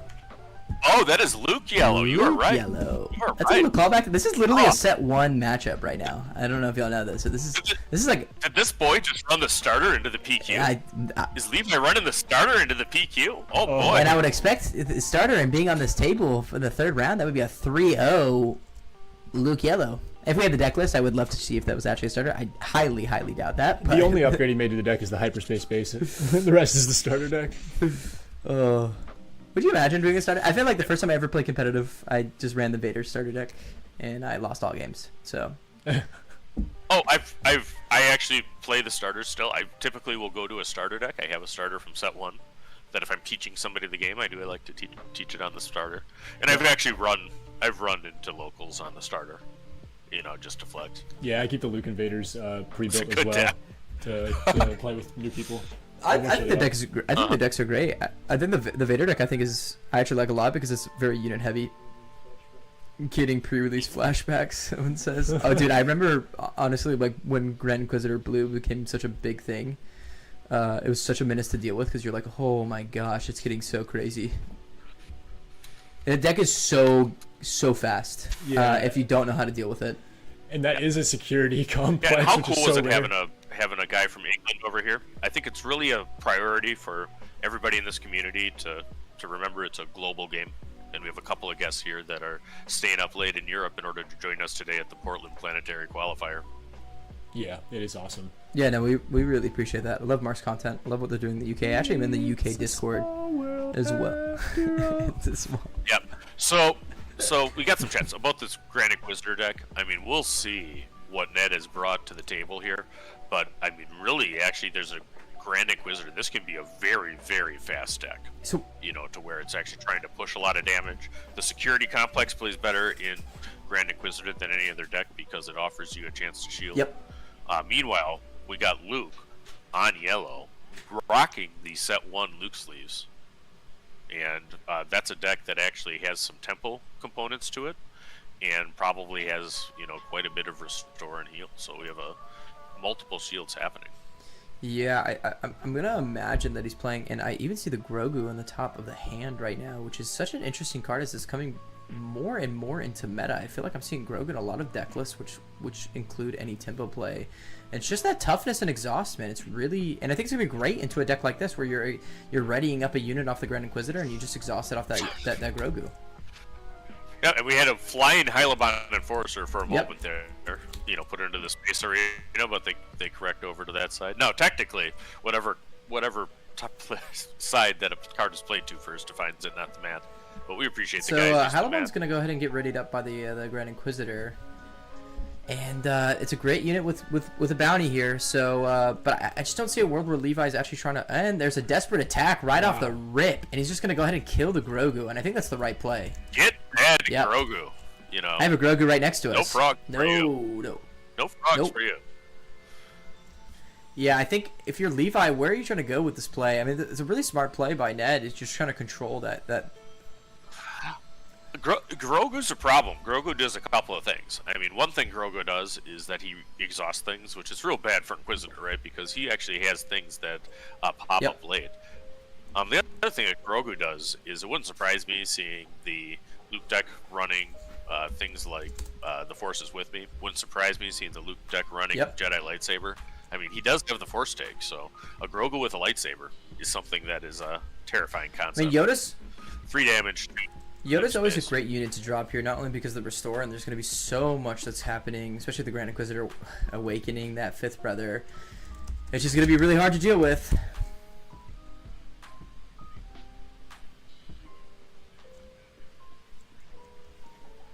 Yep. I don't think many people did. Nope. Shout out to Alex at Guardian Games, who's actually seeding our matches for us. It's a fun matchup.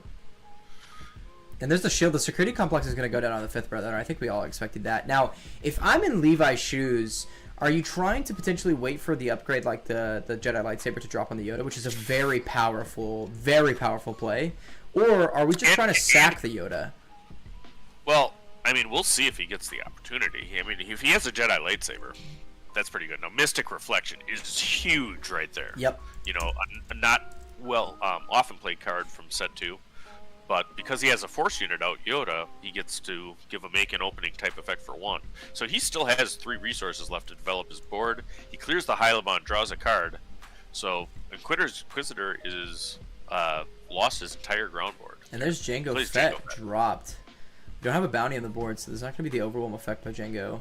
R2D2 is going to be dropped. Now, a lot of people talk about dud playing and dropping an R2D2 late into a 3rd, 4th, 5th round. Spark of the Rebellion is going to come out, and that's why the R2D2 came out. And you're going to take the power of the dark side. So, Inquisitor has a Jango on the board. He has done, I believe, 12 damage to base. But Luke has done a good job controlling. In this match, I think that the Inquisitor is certainly the aggressor. Oh, absolutely. Especially if Yep, you're going to constantly keep readying and doing. Seeing that Grogu go was really tough, and I think that's what Levi was banking on at the end of the day. If you're saying, hey, you're not gonna attack my 0-5 Grogu, but I think Ned's one step ahead of that, knowing that if he gets slowed down in tempo, he's not gonna get past that 6, 7, 8 resource range of restore. Now we are in blue and blue black at that, so you know, having options like the power of the dark side that ended up getting stolen. And shouts of YMCA reverb through Portland as the village people hit the ground arena. YMCA 2-2 shield with the crazy stat. Pops the shield. And then pops the shield and then puts a shield right back on with Luke Skywalker. Easy as that. The 1-2. And Inferno 4 is going to go down. Ned's going to look at the top 2 cards, decide if it's going to go on the bottom or stay on the top. Looks like he's going to put them right on the bottom. It's the beauty of that card.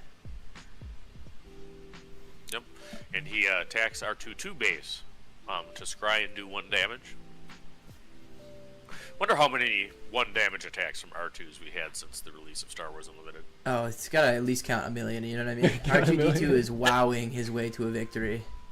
It adds up, you know. So he is on, let's see, 10 damage on, or 1 damage on base. He is on a 29 or 24, excuse me, turn counter with R2 damage attack. All right, let's put a graphic up. R2 counter. Now the R2 counter. The R2 yeah, counter. Neil, get right on that. I mean, we'll make the sounds every time that we do that. Nice. And Luke's gonna get deployed. We get a little loopy Luke scream. No. So I am your father. No. There it is. I got a soundboard. Oh, you got a soundboard. All right, fancy guy. So Village Protector is gonna just crash into the Jango Fett, pop that shield. It's the dirty little bird about that Luke Skywalker. Now, that's actually why I can kind of understand this Luke Skywalker being played in this yellow deck is the upgrades here, but the constant shielding on a Village Protector or Sentinel is going to really slow down this game. And Grand Inquisitor is going to start getting gassed around. We have yet to see my favorite character in the entirety of the Star Wars universe, Obi-Wan Kenobi, but you definitely know that's one of the strongest Luke plays as well, as drop Obi-Wan on the same flip. And meanwhile, he drops the strongest Inquisitor card, Clan Challengers, which is just real strong in Inquisitor deck. So I'm not seeing what that card that just got played there was, because it's on the edge of the play space. It was the Force With Me. Is the Force With Me, which is a 4-cost event in green-white that goes. Here's some R2 sounds. Yep. Hey, there we go. Every time it hits, you gotta do that. We got that. We got it. All right, if you're in Ned's shoes here, Loopy, where are we going with this? Because that side is looking a little gross. Yeah, Ned really has asserted dominance through YMCA chants of the ground arena. You know, where you just can't get through that Sentinel, and Inquisitor has got to find an answer. He's got to find a Saboteur. I mean, and we were talking about, I think actually, to use your point about the set 1 Force Red units. Yep. You know, Seven Sisters. Some people consider her bad, but I mean that's exactly what he needs right now to take care of the Village Protectors and there. I don't know if it'll actually still be in the deck. Seven Sister is you know, that's the funny thing is like she really is only really that great into the Grand Inquisitor play, and especially if you're going against the Sentinel play, and that's the one thing that's going to stall this Grand Inquisitor out. But keep in mind that the Inquis is up 18-3 on damage. Just a few R2 attacks. Oh wait, I forgot to do my thing. JD says Luke should have a shield. Luke actually crashed into the Clan Challengers, so it does not have the shield. But was able to clear a very, very dangerous card. Yep, absolutely. You need to. Yep. And that's the power of the Forces With Me. Actually, I love that card. Oh my lord, I love that card.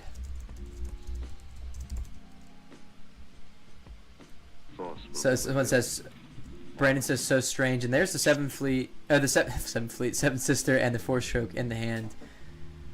Yep. So that's good. Seven Sister is a 3-6 Saboteur.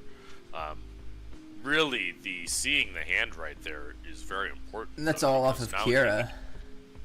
Now he knows not to attack with Luke because he's got to be able to clear that Seventh Sister when she comes down. Yep. And Inquisitor's going to run out of Dirtles. First. Instead, he goes with a First Light from the thing. He destroys the Inferno 4, which is a cost of playing First Light. Yep. First Light's a card that I don't see often, and I'm a big fan of the card. Something that you obviously would expect of a bunch of Nakiras, and I think it's just the same thing that we talked earlier. Is just, you just have so many cards sometimes that you can't fit everything into it. And First Light's one of those things that I think is easiest to just cut. The seven resource range is so much good stuff that you can play. And there's an upgrade that goes on the Luke, and it's looking like a shield, so I'm assuming that is going to be a Luke's lightsaber. Yep. And now Luke is swinging for a bunch of daddy damage right now. Yeah, now Luke is turning the corner here.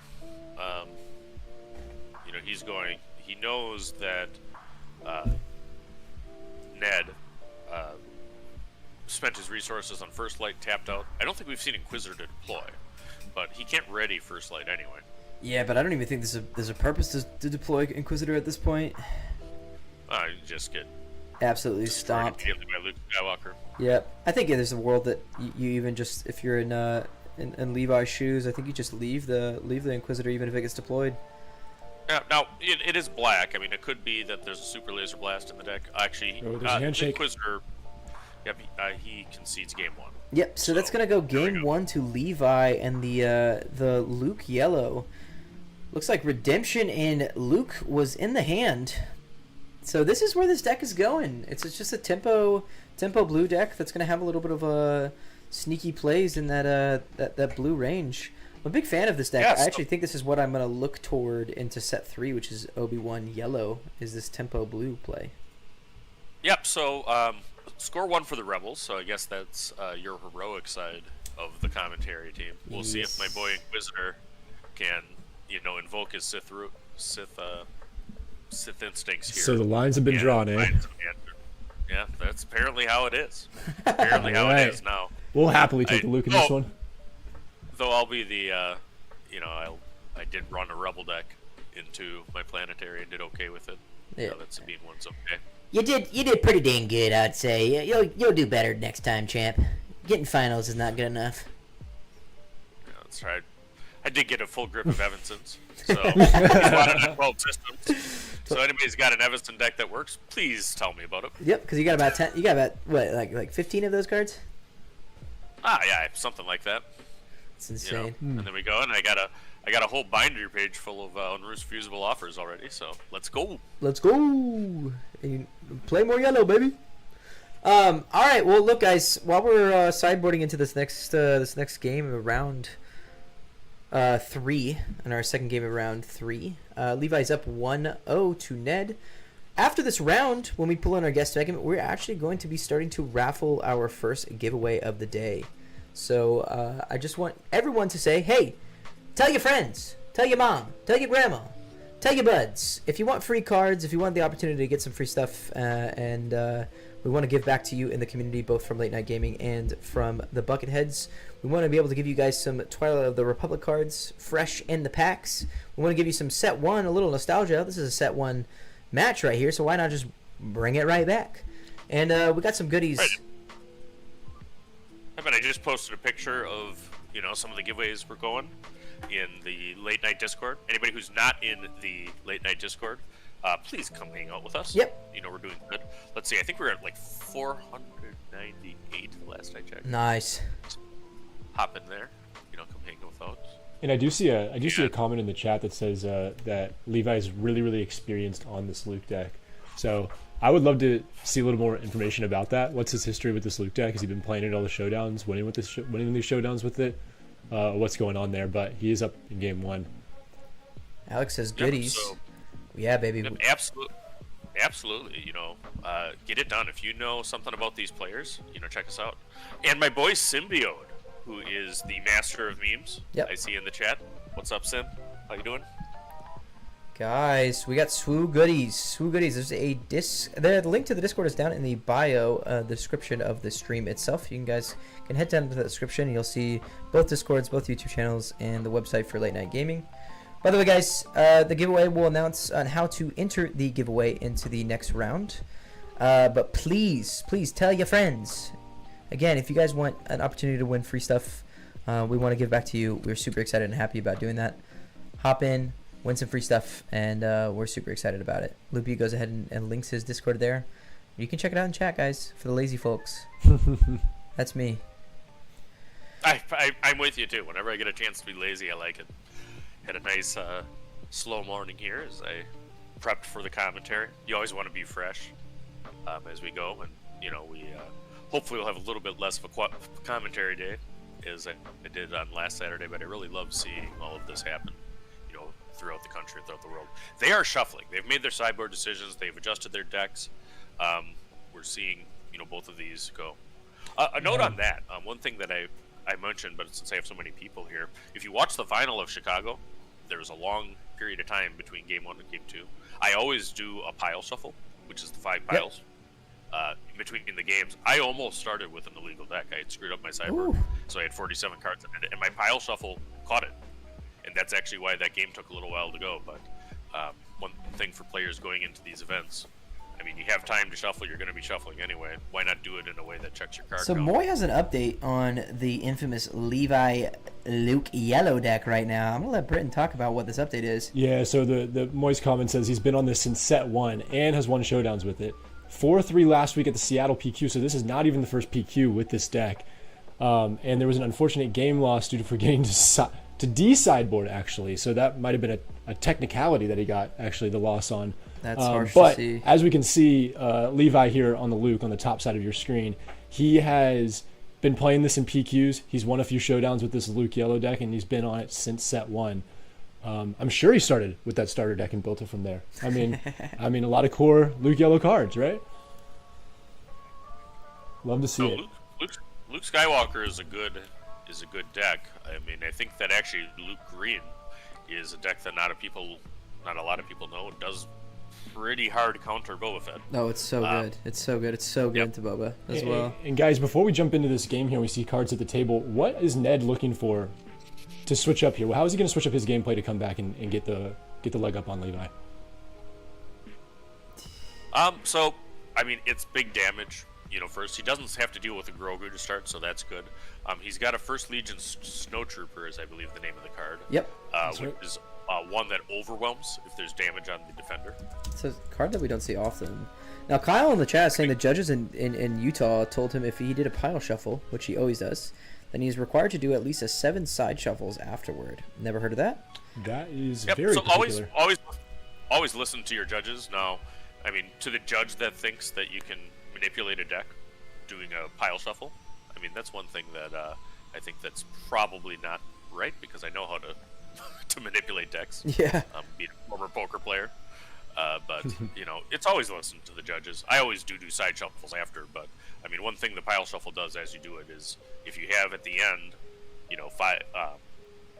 5 piles of 10 cards, you have your 50-card deck. Yep. Absolutely. That's what I also do as well. Starkiller says, I love playing Luke Green in set 1. Luke Green is a gas deck. Actually, it's kind of surprising that a lot of people don't play it more often.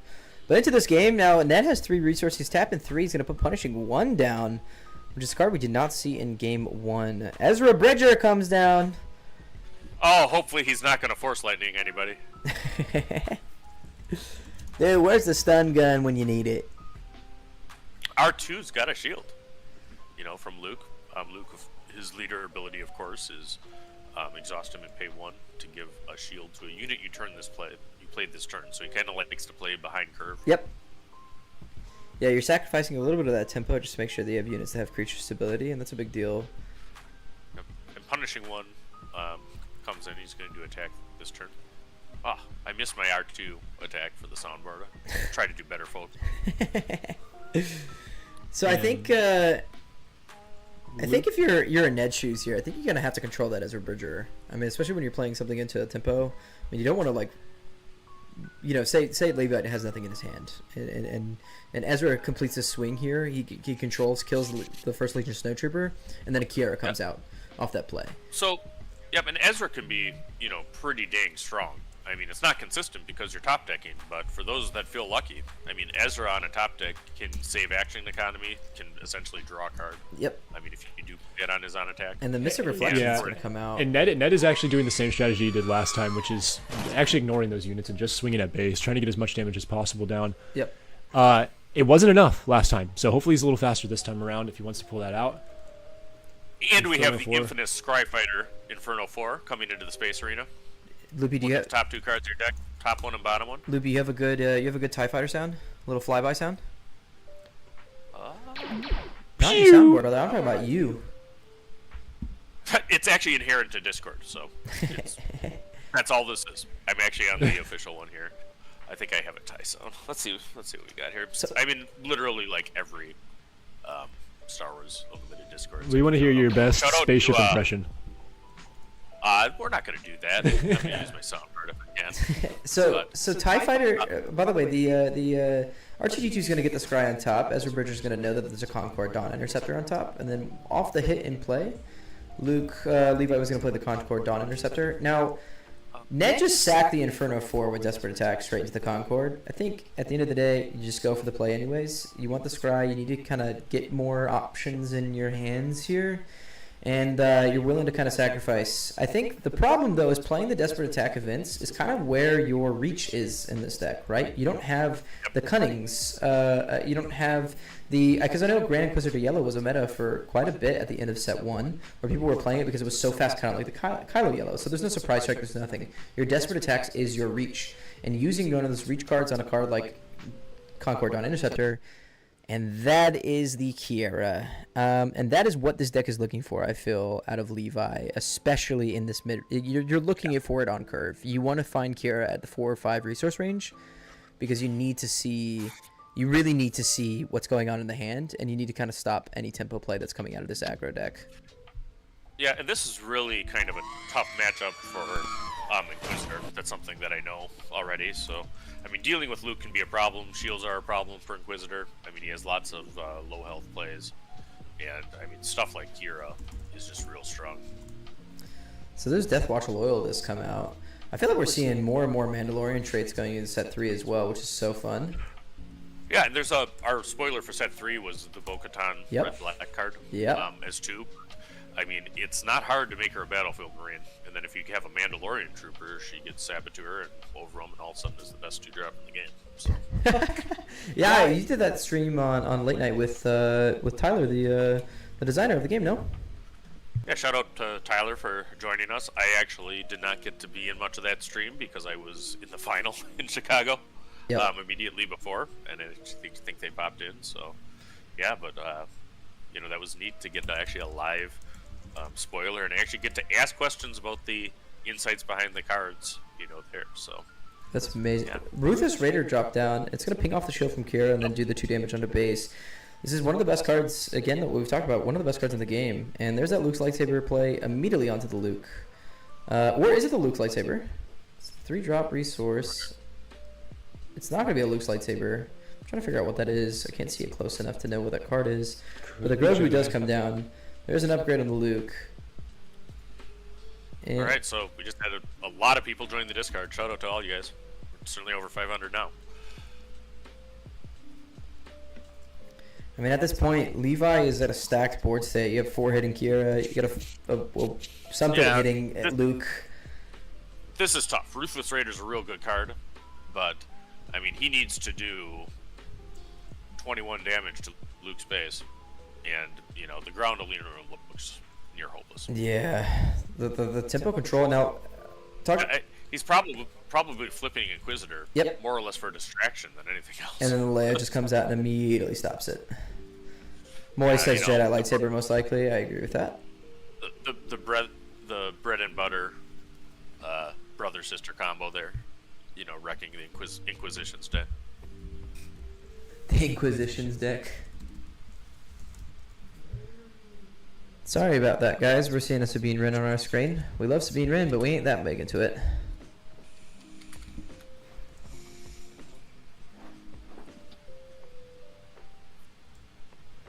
I mean, Loopy, to be fair, I ask this question a lot, but I mean, if you're in Ned's shoes here, what are you trying to do? I mean, it's a real tough spot. I mean, the Inquisitor's path to success happens before this point of the game, frankly. Yep. You know, he needed to get a lot of damage in before there was stabilized stuff. He rivals fall Luke Skywalker, so that'll help a little bit. It was a Luke lightsaber too, as well. Yeah, Luke Skywalker is really, really good with Luke, which shouldn't surprise anybody. Yep.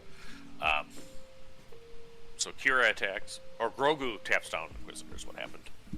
We have a Grogu with a shield, and actually that Grogu I know that. That's actually an event exclusive. I'm going to say that that is probably from Gen Con or PAX or something like that, and it looks to be signed by Tyler Barrett. Wow, speaking of the devil. Because I see that there, so if people have played in real life against me, I have learned to play Vader. That's signed by a bunch of the developers as a hyperspace Vader is usually what I run. Oh, that's amazing. There's a showcase coming eventually. One day, we'll dream. The Force is with me is going to go down on the Kiara, and because there is a Force unit on the field, you also get the shield ability from the Force is with me because there's a Force unit on the field. A lot of people get that mixed up. You think you have to use the it has to be on a Force unit, but it does not. It just has to have a Force unit on the field. Moy says PAX West for sure. JD says, is Luke Yellow running the Han unit? We're unsure. We don't have the access to the deck list at the moment. I would assume maybe in the sideboard. So yeah, and we are working with the store. I mean, they're certainly in the throes of Swiss right now. I mean, there are deck lists for them, and actually we should have the ability to generate some and talk about them as the days goes on. So yeah, no, there's a handshake, and that's a tough matchup for Inquisitor. Super right tough. Against a blue-yellow hero deck. I mean, it's just such a slow, stable deck that's meant to be good into aggro. Yep. And I mean, it's really hard to find an opening. But shout out to both these guys. Ned for bringing the Inquisitor, to the Portland Planetary Qualifier, playing on the feature table with audience of hundreds live and thousands on the replays. And shout out to Levi too for just an excellent played deck, and he's been running this apparently from the beginning of the game, and really knows the ins and outs of it. And there's a good argument, and I think people really do well when they come with something like that as opposed to the new hotness. Yeah, I feel like the tempo play in blue yellow is what makes the deck so attractive, right? Like the fact that you can play into the tempo aspect and have a little bit more of control into your blue, and then with blue and yellow having a lot of upgrades is where it kind of gets kind of scary. And then a lot of people also don't realize is you could still run Hotshot DL44 Blaster in that deck because of the smuggle yellow cost as well. So there's a kind of a little bit of teeter-totter in that deck that I think is really interesting, and I'm actually really surprised to see it doing so well in a meta like this, because I think there is certain parts of meta decks that could be really interesting to deal with. But I think that deck is awesome. By the way, guys, we're gonna try to get into a guest segment here shortly. Now we're gonna prep for a giveaway, and we'll announce what that is. We want to get as many people in here as possible for this. But I do know that Leo wants to take a small commercial break so we can fix some of the lag on stream, and that way we can get right back into everything and make sure that we're kind of right up to fresh, and that we're not running any issues on stream. Yeah, and we do have an update on that front. So a little bit of the bandwidth was being taken up by the 3D animations of all the leaders was actually running in the background on OBS, even when they weren't on scene. So we're going to go ahead and fix that, make sure that they are not running in the background. Yep. And that should hopefully free up a little bit of our bandwidth.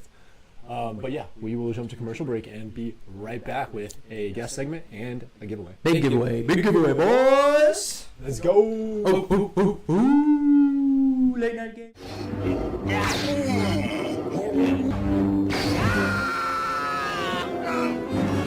There is no escape. Don't make me destroy you. Join me. And we can play together in the same deck in Twin Suns. Come to the dark side and change your aspect color to villainy. I'll never join you! We're no longer live. If you only knew the power of the dark side. Obi-Wan never told you what happened to the Bucketheads. He told me you killed him. Right. No. I am their biggest fan. Come with me and watch Open Fire Season 2 together.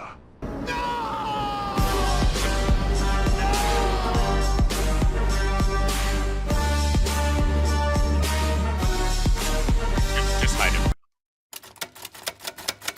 Not accurate.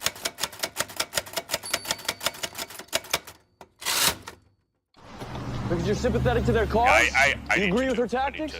Clearly you have some kind of an agenda here. I don't have time for this. Don't actually. I don't care much for either side.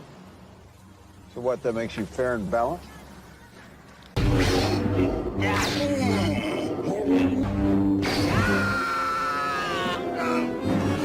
There is no escape. Don't make me destroy you. Join me.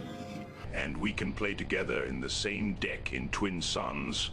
Come to the dark side and change your aspect color to villainy. I'll never join you! If you only knew the power of the dark side. Obi-Wan never told you what happened to the Bucketheads. He told me you killed him. No. I am their biggest fan. Come with me and watch Open Fire Season 2 together. Well, it has nothing on me. This is true. We're taking it. I'm a general of the Rebel Army. The Alliance. You were. Okay, in that case, I think I'm pretty out of actions over there, big pretty boy. out of actions is indeed. I don't think I want to give up anything in my hand. So I will take the blast. Well, this Vader ping was definitely going at that fleet lieutenant for a little while, but now he's got that shield token there. Dude, so if you'll use that guy for a got little chopper. help, then I'll knock that little shield off over here. Maybe I'll go. He's about to play Zeb and get raid from Chopper. Yep.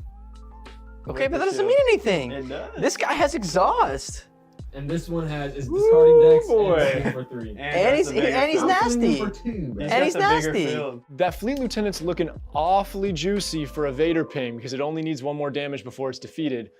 But if I open up that chopper shield, then maybe some of my buddies will get in there and defeat the chopper, and then maybe I can use another Vader ping later to hit that fleet lieutenant. He's got the, and that's a free kill. That's literally a free kill. All right, let's drop the ping and hit the shield over there on chopper. Open them up. Yeah. I hope you can follow through on that. What base you hitting? Yeah. For base, we gotta go green. I'm sorry. I hope you can follow through on that. Going to green. There's where that come from if you don't follow through on it. Plan. The plan. All right, Okay. so draw that and put it bottom of the deck. It's going right to the bottom. Interesting. No, Charu? That little Save blind him. guy? Gotta save him. Okay. And then it's coming all the way back around to me. Yep. So I'll tap Tarkin, pay 1, and give an experience token to Ozzel. Nice. Juicy Ozzel. Yep. And then, goes And then I back pass. to- That's it? Who passed? Yeah, we're all done. That's Yeah. I roll that too. This is nice. Oh, baby. The hand is juiced. Y'all ready? Right, you initiative out? You got the initiative, huh? I do. Oh, not like that. Definitely liked it better when you had the initiative. Dude, we ball. I just revealed Zeb. I got a lot of choices here. But I think if I played Dodonna, I could shield him. And that's gonna make him really hard to deal with. We ball. General Dodonna. General. And they're all the rebels. Rebellion. Can I get a woo-woo for my rebels? Dude, Dodonna and I go way back. Don't you worry. Hit it. Do something, please. Try it. Dude, all of them I got a +1/+1 now. All of them get a +1. All your cards get a +1/+1 basically because they're all rebels. Yeah. We gotta do something about that, y'all. I know. You got something? Dodonna is definitely beefing up a lot of units over there, but I'm gonna sit back and let these guys deal with it. Why are you faking like I'm a big deal, brother? That's really. Look at this guy right here. You should tap it, by the way, because we get to ready up a unit. That's if you can ready up that Dodonna. But I think what I'm gonna do here is get a little cheeky. I'm gonna tap Resource 1 or exhaust 1. play snapshot Reflexes right on top of the Jabba. Wow. Jabba's got them snapshot reflexes. He's swinging. Straight to. Let's go.